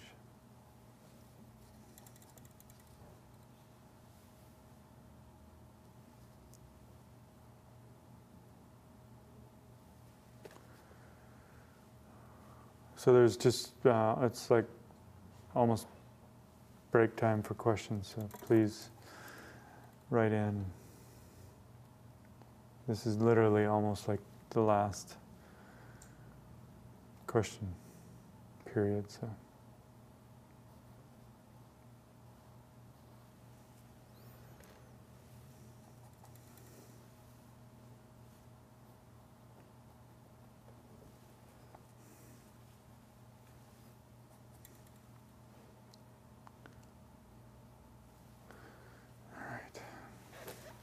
Before I jump over there, well, is there any questions? Yeah, all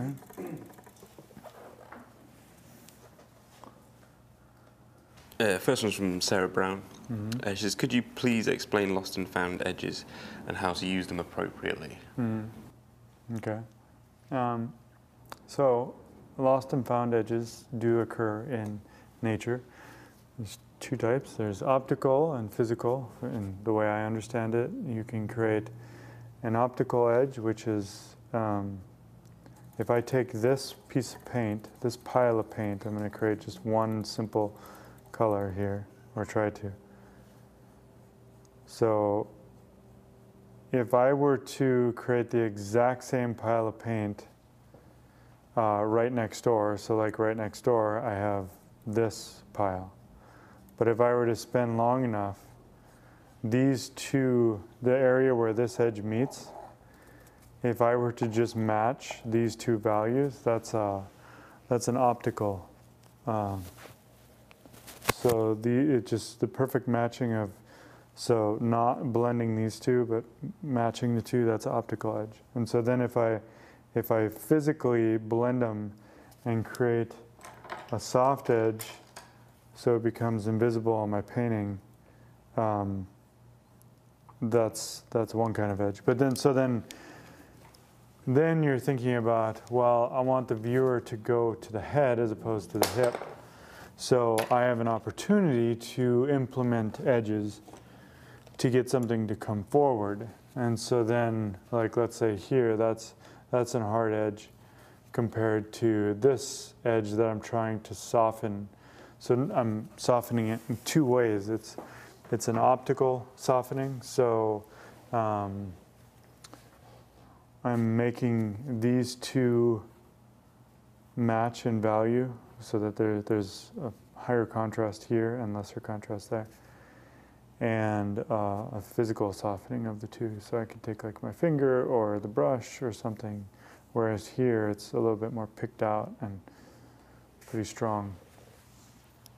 And so that's how I think about edges. And so like through the hair and on the spots, you have areas where if the spot is getting,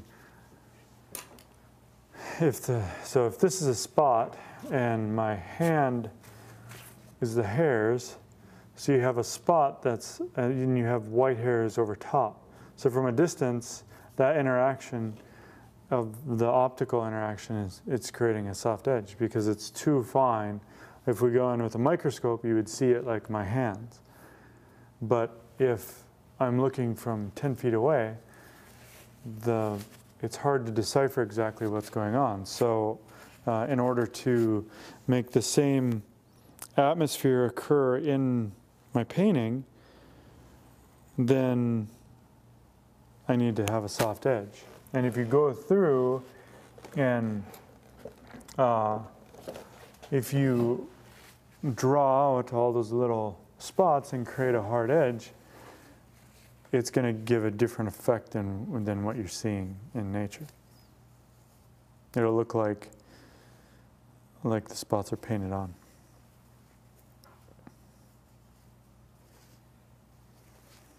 Cool. Okay, next question from Laurie Hellowell. Could you please talk about your brush management? Do you have dedicated brushes in your left hand for light and dark colours? You mentioned that you were wiping them on a cloth, but are you ever using OMS for cleaning during the painting process? At this stage, very little Gamsol is what I use, but I do use it. And so then my brush is, like right now, kicking around. I have thus far touched, that's about it. So this is my brush selection. And so you remember I was using these for the hair and through this part.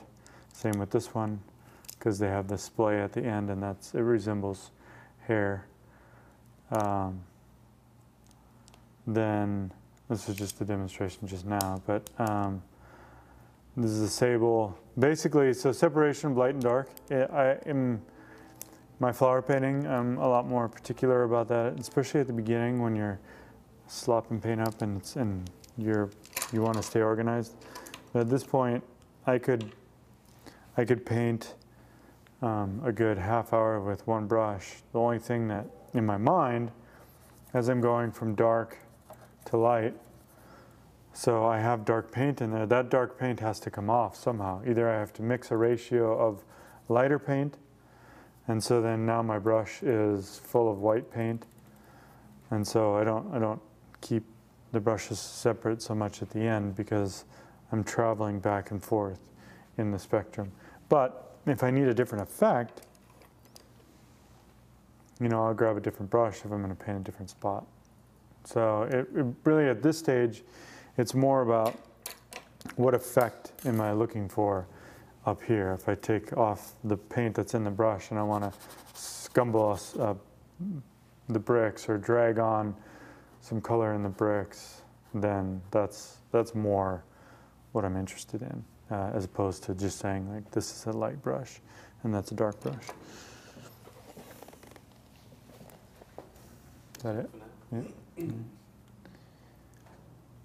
Let's see if I can try to paint this a little bit. Pot with the plant. So I'm going to start with the cast shadow on the wall.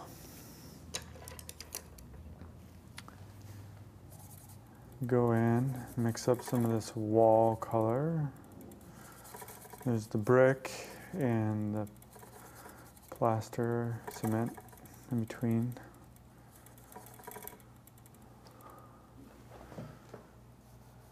It's same color. I'm going to try to mix up some warmth.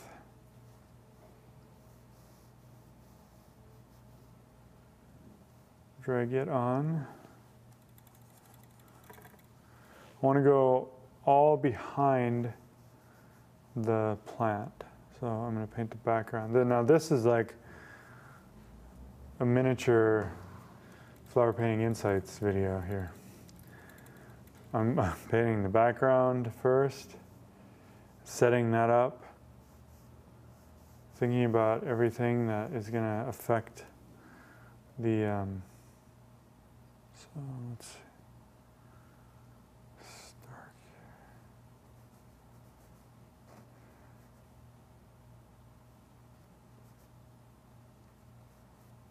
Trying to find the bricks, the pattern of the bricks.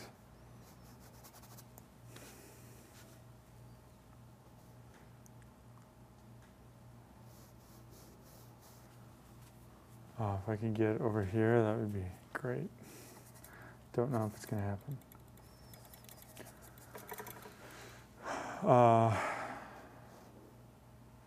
So still thinking about the bricks in the back. They're different color, but they kind of go in with the cast shadow. Some have a little bit more of the cement or dirt over top. Some are a little bit darker. This one here is just a little bit darker.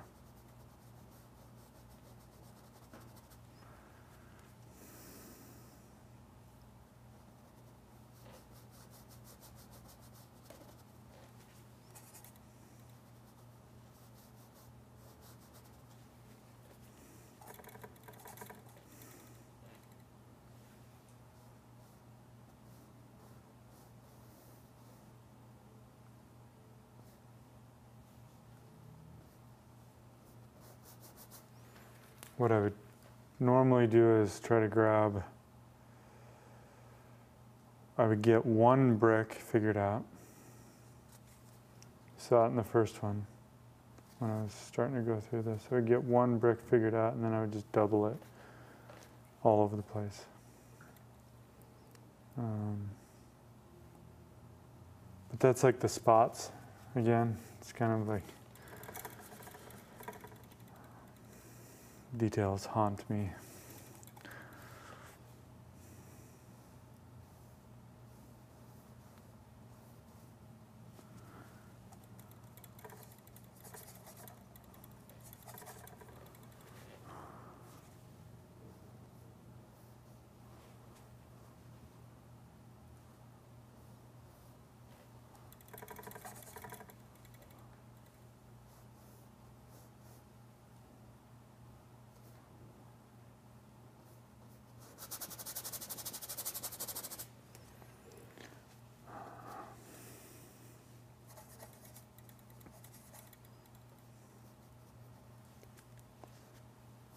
Through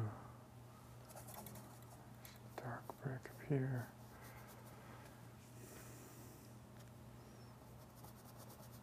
So I'm just painting right over the plant.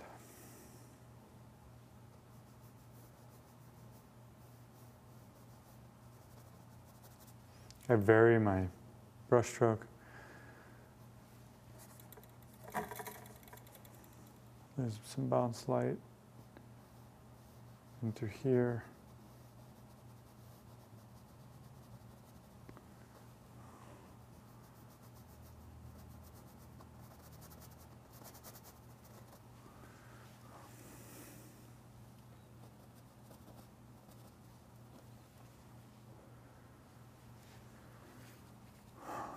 So then once I get the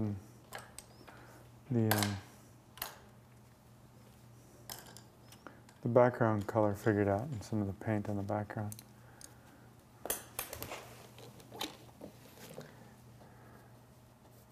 get it set up. Readdress the cast shadow.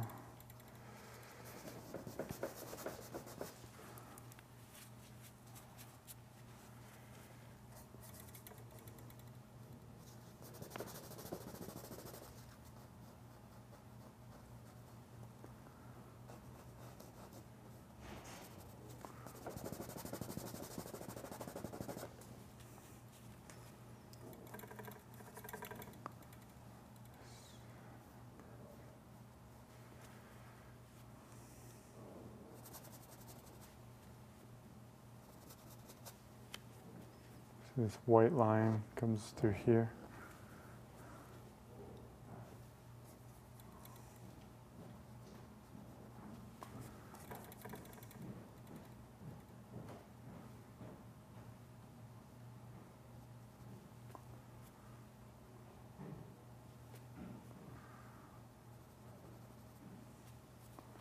Soft edges. Grab my green Viridian. This is the plant, so I get Viridian and brown and yellow. Make a little pile of some broken color, that's important.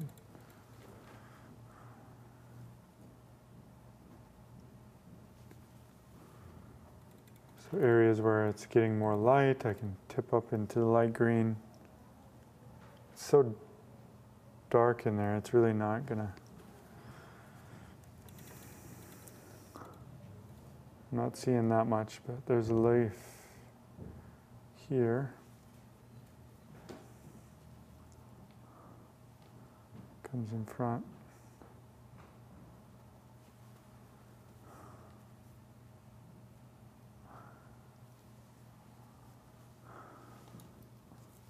I can't see it. I'd have to go closer up to it. I'm getting weird, like double reflections looking at this and this.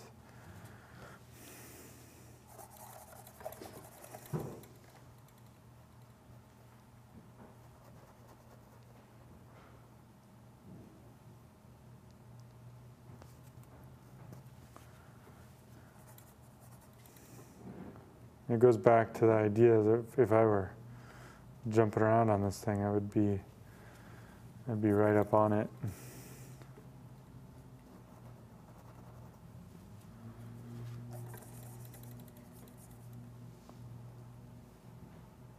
This is receiving light. I'm lifting up the pressure as it goes back. See, so I'm basically kind of modeled that bowl really quick with the pressure of the brush as opposed to the value.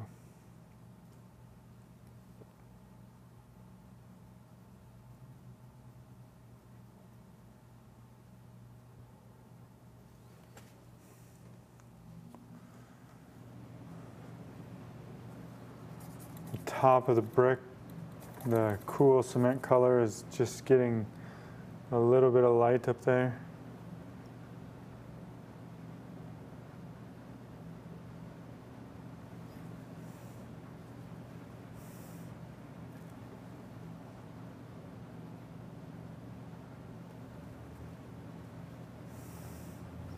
This shadow side, this break here is actually a little bit stronger. So from the light side to the shadow side.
Again, same thing, ambient light bouncing around here. So this is going to be a little bit lighter than the stuff in there.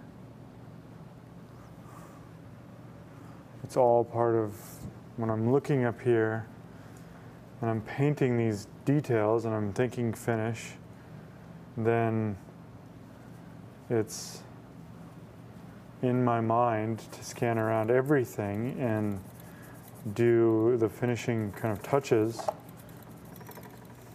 of everything that is around that object, or you know, if I was here, this, etc., this, the bricks.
Dark green, Verdian, burnt sienna.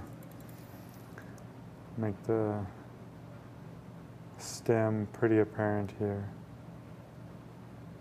Underside of that.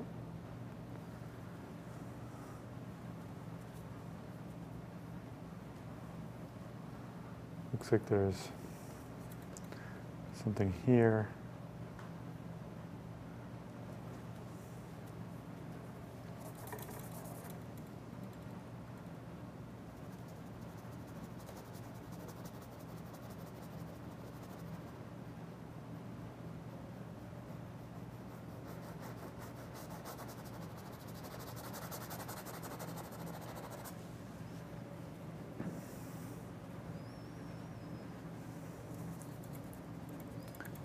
And in this case, you could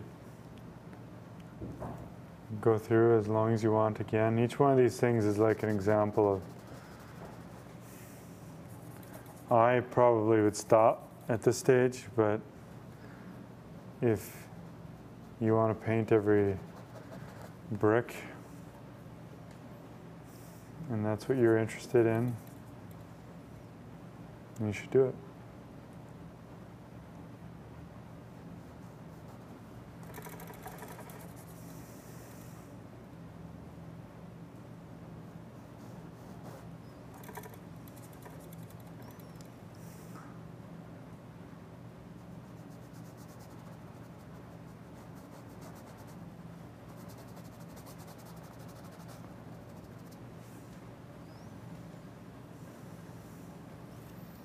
Now that I rendered that out, this looks kind of funny, so I'm going to try to plow through this really quick. I don't know if it'll help or make it worse, but spots.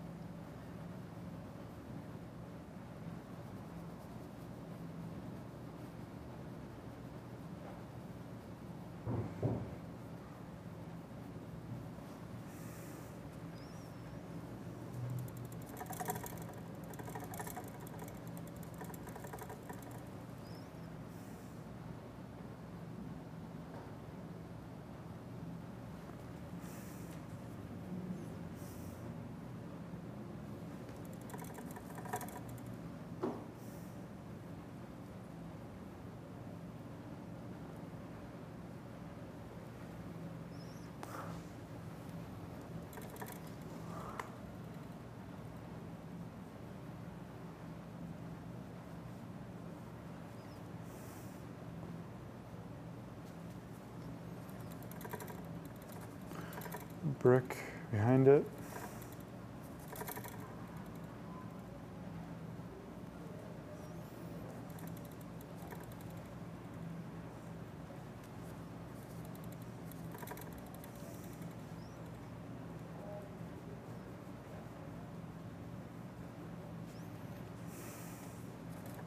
And grab the brick behind it again and lower that.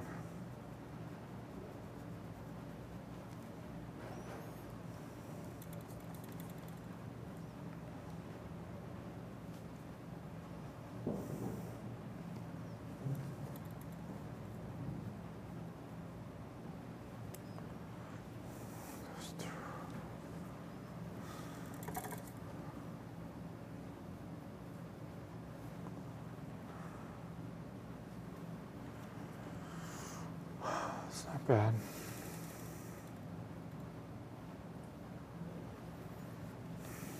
I want to be careful not to go down a rabbit hole again and destroy something that I previously worked on. So I'll just continue to try to think, okay, my mental shift is I'm switching gears. So like you're not to stay here forever. It's just because that made this, I had to finish that.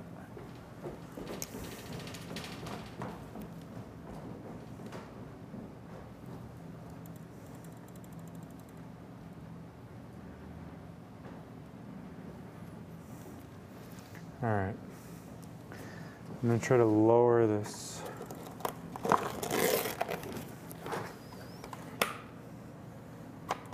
These easels are really nice. They're cheap.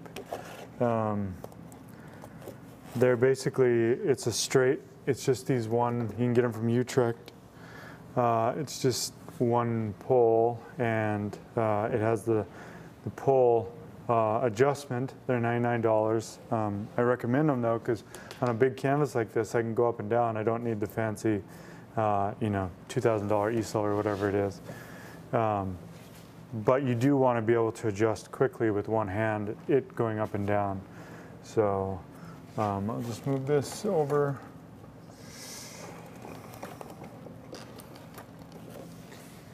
I'm going to be able to see the thing. Try not to move this. That's good. I'm going to try to crank on this for a little bit, because my goal was to render out this section, because this is really where this could stay like that. I don't care. I want your eye to come in here, and this, I want this to be really beautiful through here. So, and then this stuff over here that I did earlier is secondary, and that can stay like that. So what do I have to do? I have to indicate the bricks. 1, 2, 3,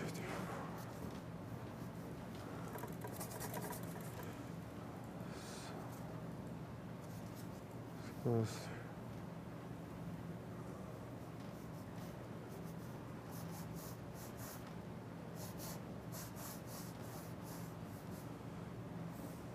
Thinking about this whole thing here now. This is cast shadow. Wanting to get these bricks in. This over here is cast shadow.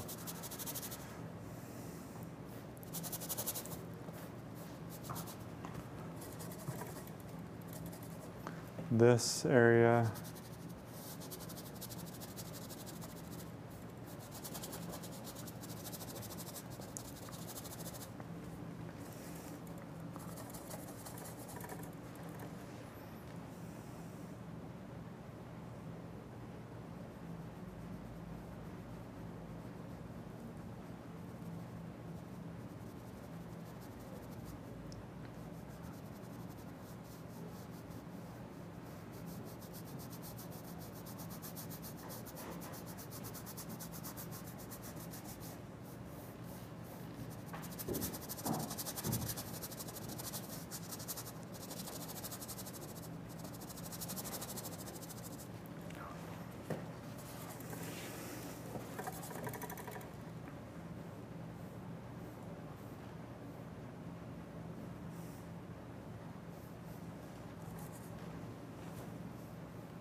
every time I can go through it, you know, it's like in my head, I'm just thinking, this is the cement.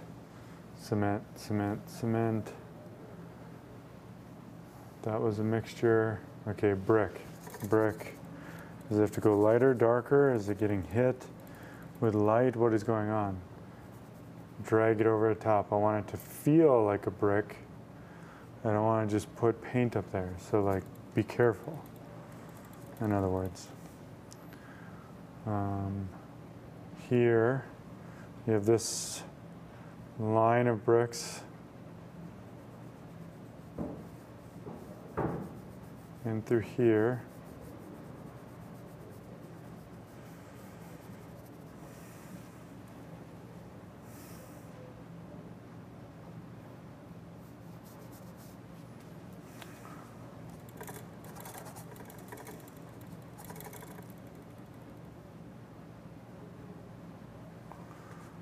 So there's 1,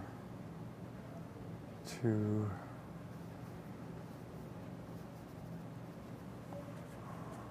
these are they're on their side.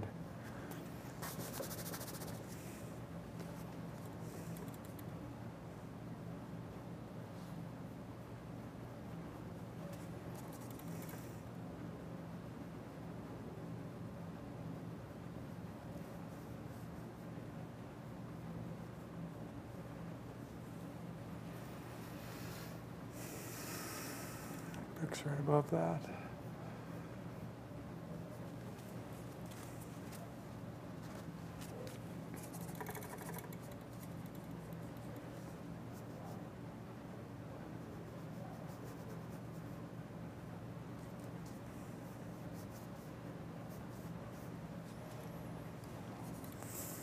Unfortunately, the drawing just isn't lining up perfectly on this.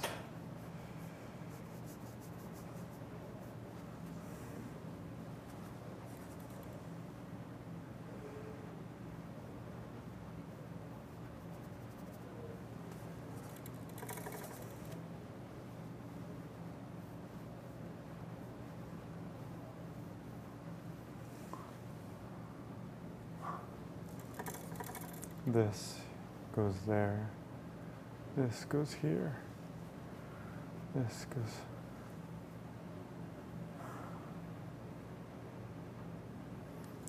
One, two, three, four, 5. 1.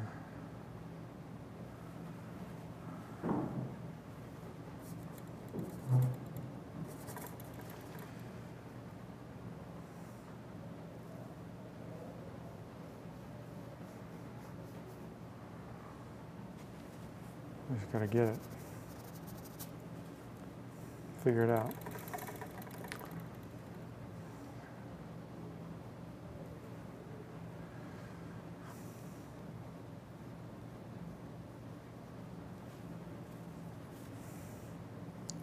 So where the nose is, there's, and then it goes.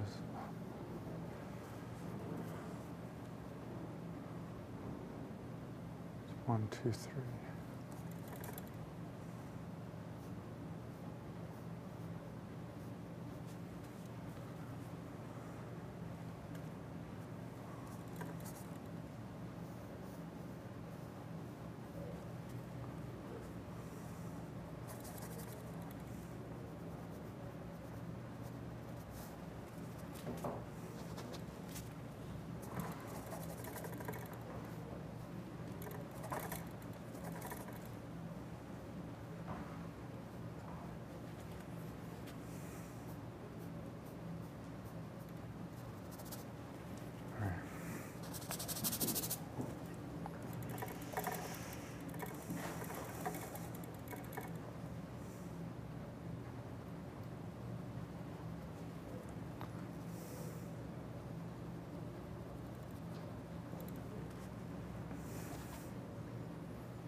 At this area through here, the cast shadow.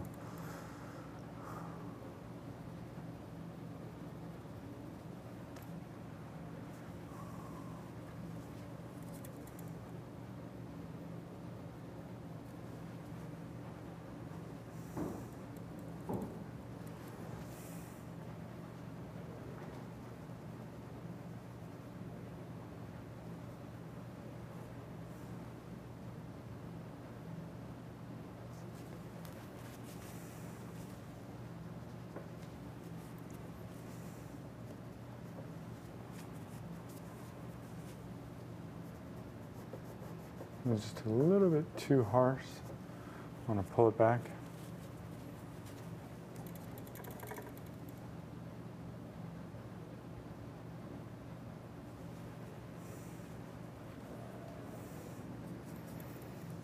Brick wall behind again.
I feel like some of this cast shadow here can group together. So of this guy coming over here, these are all gonna kind of flow together.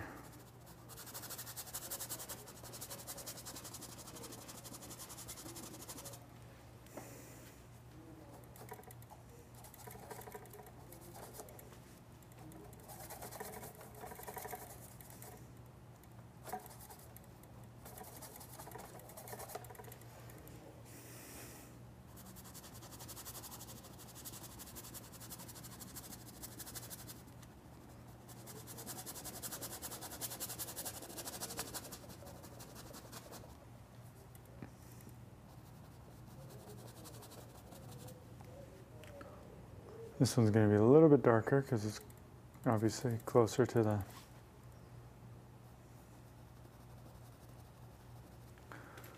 your subject.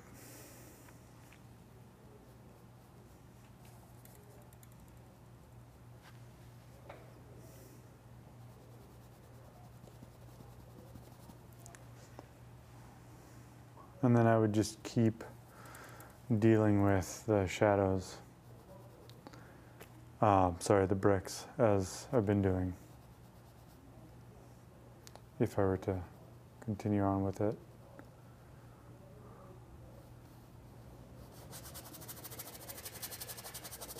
Kind of sneaking up on everything. Because my biggest fear is that it look like crappy bricks.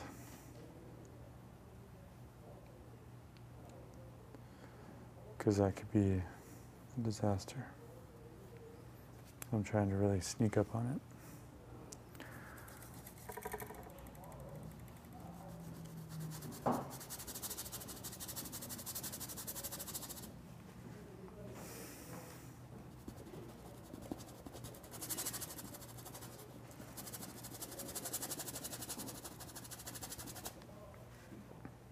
Let's see, now, if I come back to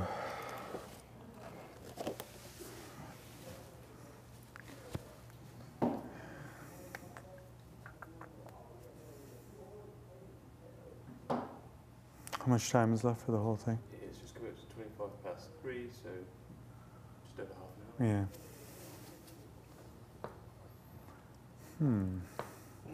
Maybe I'll work on that. Without moving everything, I could accentuate that. I could glaze this down. I'd probably change the color of the white. But what do I want to work on?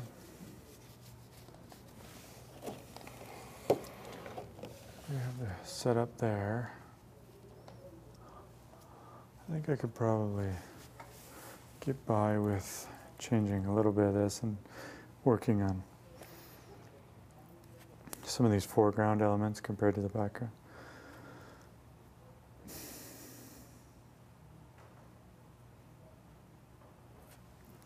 Right now, the way this cool blue looks compared to the yellow is not good. They're not breathing the same space. They're not interacting the way I want them to. So the solution would be to make this cooler, right? So if that's cooler, and then if the white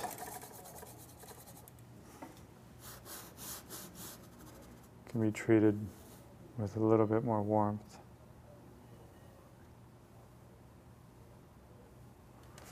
That would help them.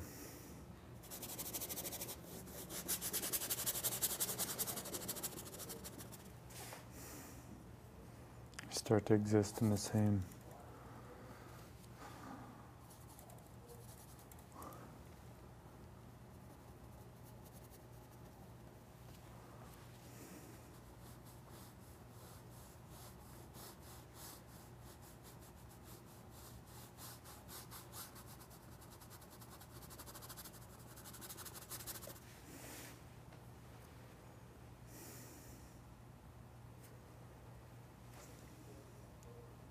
People who have never seen me paint probably didn't know I scumbled so much in thin layers, but I do.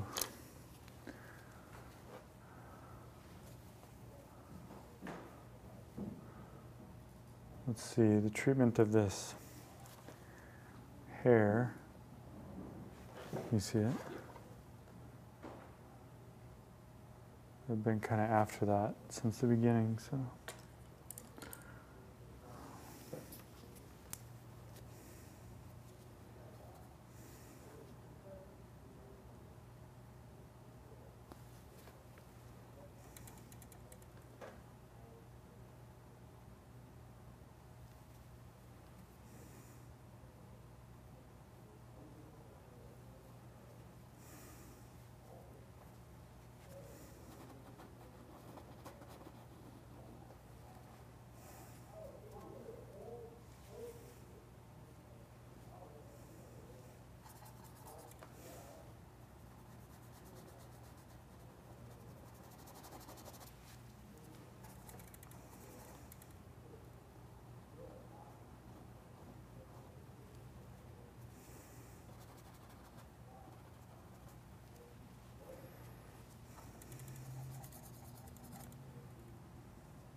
It's like a madman.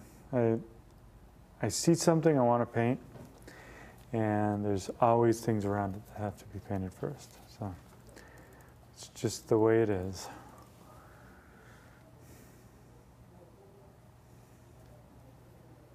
In order to put the icing on the cake, like to do the brushstroke or the thing that I always have to travel around and kind of prepare the spot.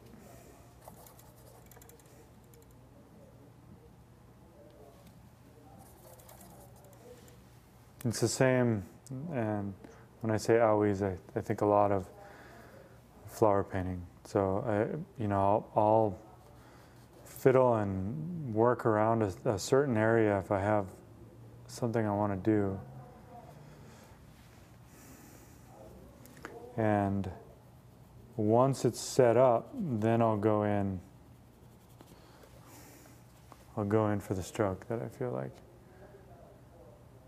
I want to get. It's a little too bright.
I want to do some lighter hairs through here too.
Dark spots back through here.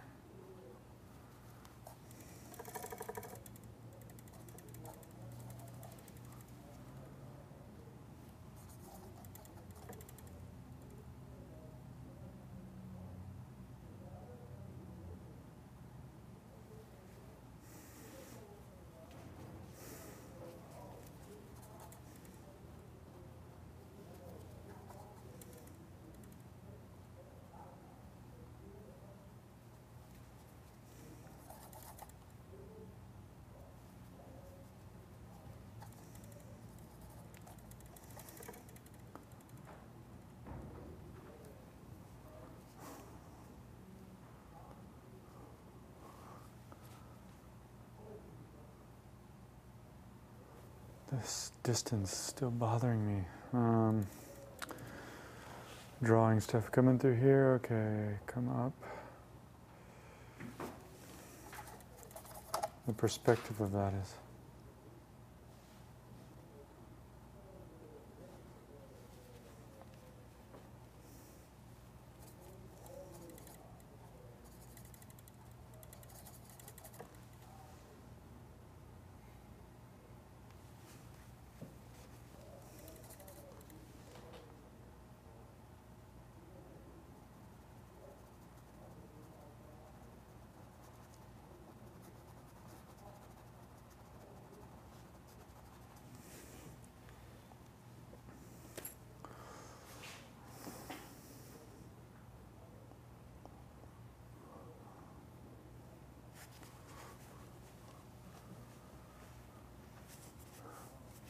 I think I'm accomplishing my goal of like, I'm just thinking about like the flow of how I want your eye to go through this.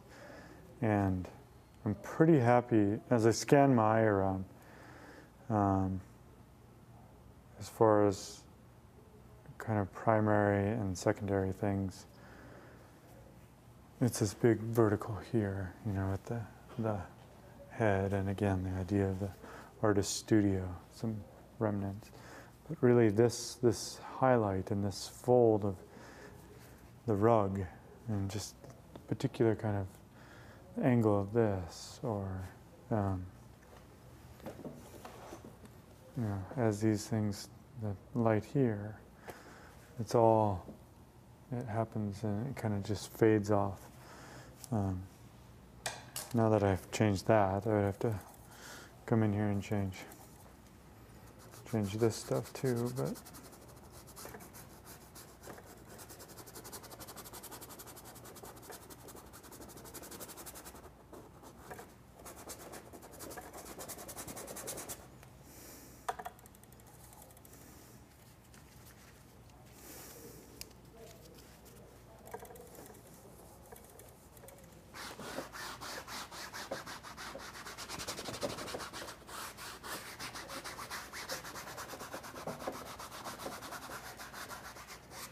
it all goes warmer.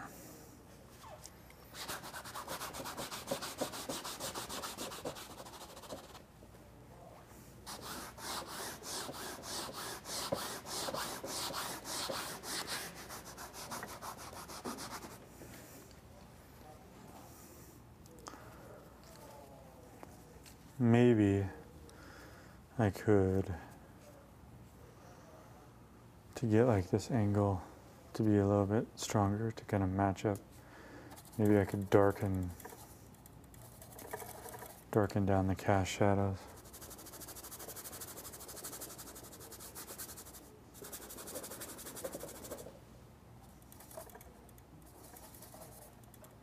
See, it's all about that searching, kind of just searching for the look that you want, the feeling, and guiding the viewer's eye.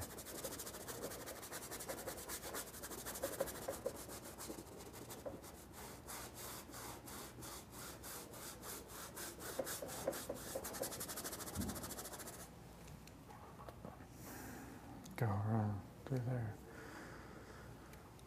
This could go lighter.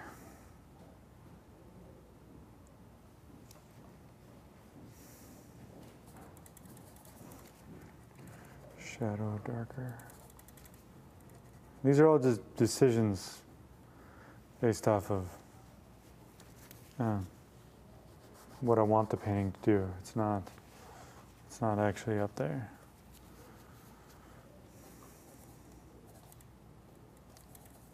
And what I mean by that, if I had a really clear, consistent light source, but I have lights you can see in the back, there's lights bouncing in, illuminating this in nature, and so I don't even really see that. But if you just keep kind of going through thinking about what the painting needs, I don't care about what's happening up there. I want to make a painting.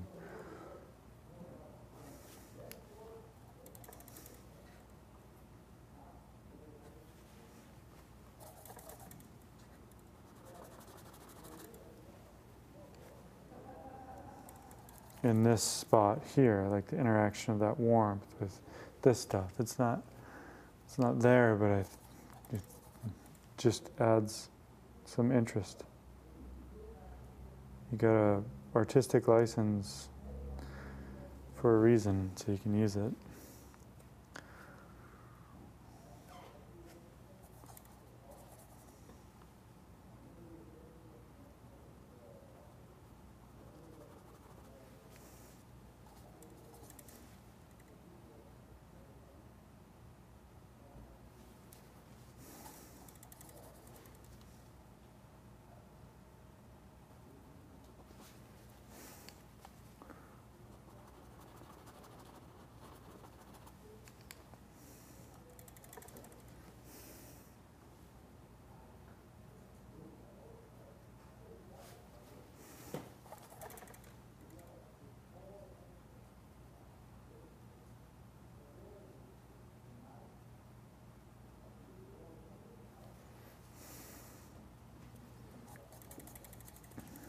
cement in the back.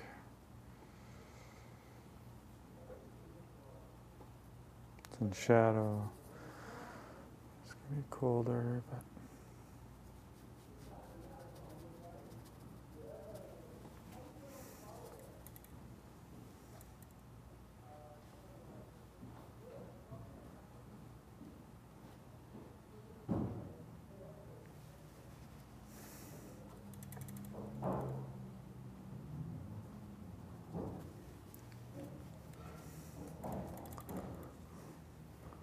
there's a highlight on the ferrule of that sable brush in there too.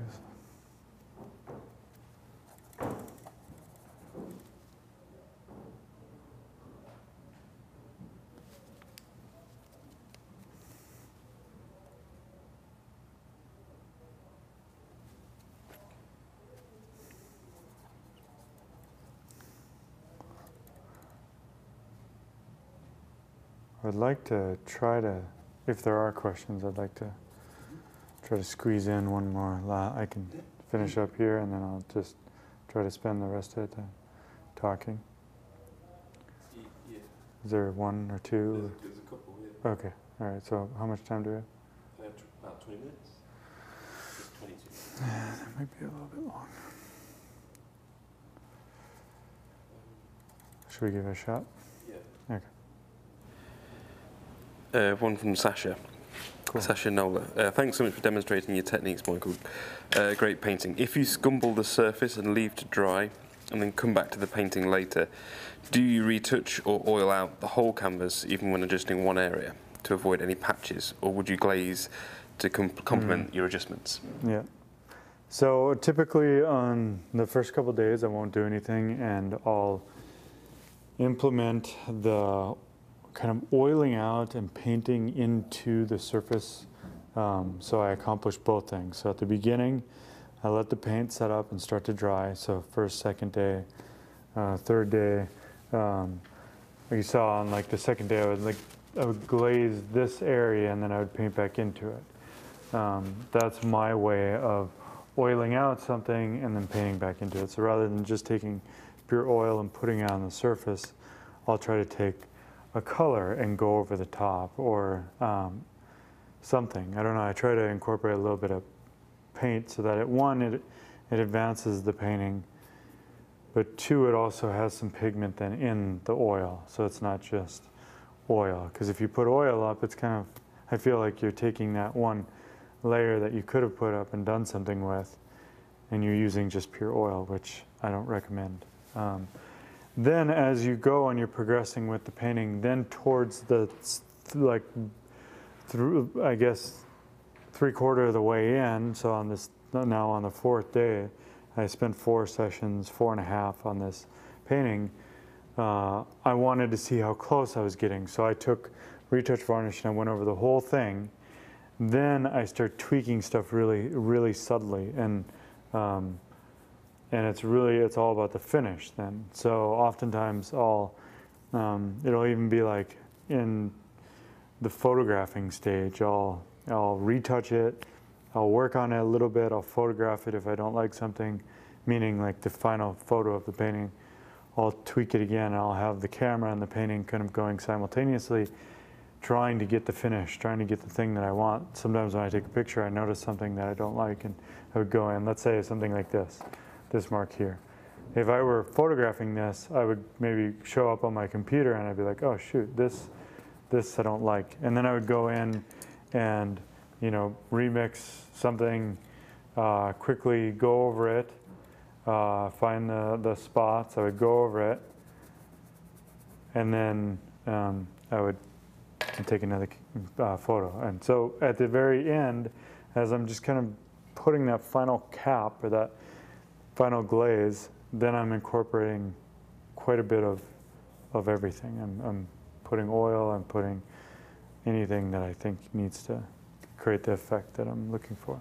Hopefully that helps, but that's towards the very, very end. So like today, because we're in the transition of moving studios, we're taking this setup down, I could potentially work on it from a photograph, but again, unless I have a buyer or someone interested, I probably won't, just because that's how I work. But so like this was in my mind, this was kind of like the finishing stage of this painting, and so I'm incorporating those finishing techniques so you can see how I would go through and finish a spot using those mediums. But hopefully that helped.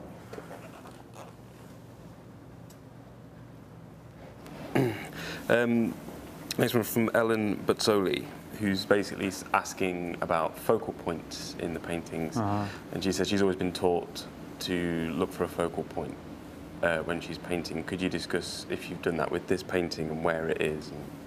Yeah, yeah, most definitely. I hope that the focal point is here. If it's not, I really screwed up.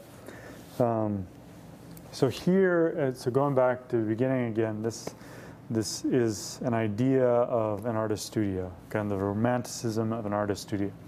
So the really strong horizontal with all of the elements and things happening, I had to break it with this vertical. So the shadow is one way of doing it. This is one way of doing it. The fabric is another way of incorporating a curve rather than just like having all these straight lines. So you get this balance of, and on a third of the way through, you have these elements that are pulling your eye up to this corner of the painting.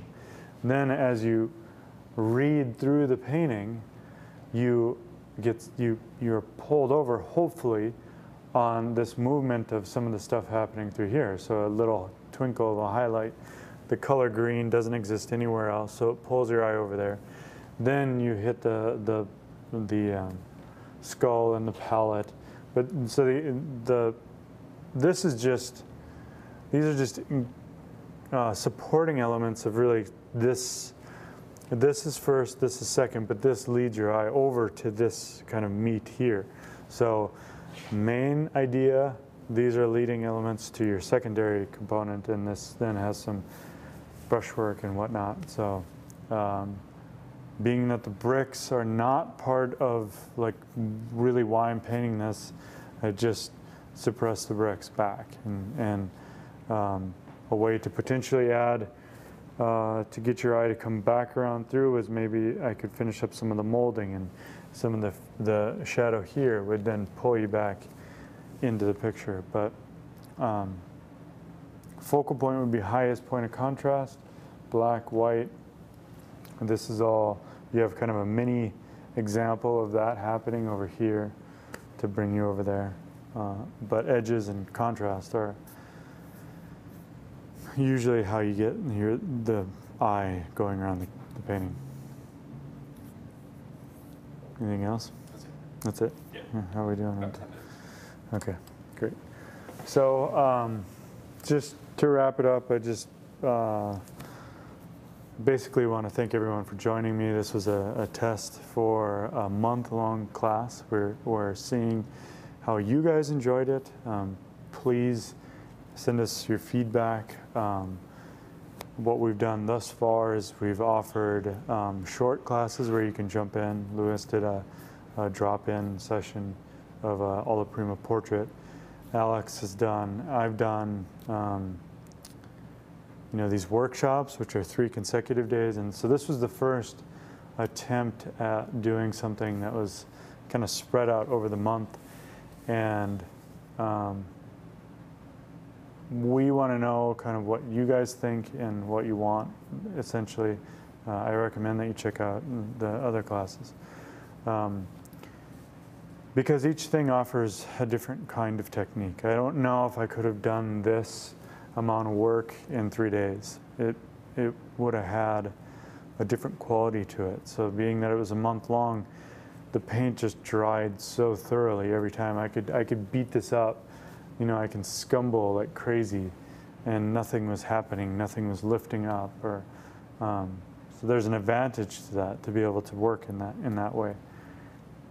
Each time I come back to it, I have a totally fresh eye. I can look at stuff and see, and So it's just a different experience. For you guys at home, it's a different experience because each week you have something to tune into, something to see and learn from. So ideas in the future, we could do potentially figure drawing classes, figure painting classes. So just give us your feedback, let us know how you feel. And if there's any questions that I didn't answer and you want to write in, I can try to answer some as they trickle in. I can't promise a month from now that I'm still answering questions, but if you have anything that's like nagging and you want to ask and you didn't have the opportunity to ask it live, feel free to write and I'll try to respond. But that's pretty much, that's my technique in a bow. You know, over the years it's varied a lot, but you're getting the most recent rendition. So with all of that said, I thank you and look forward to seeing you next time.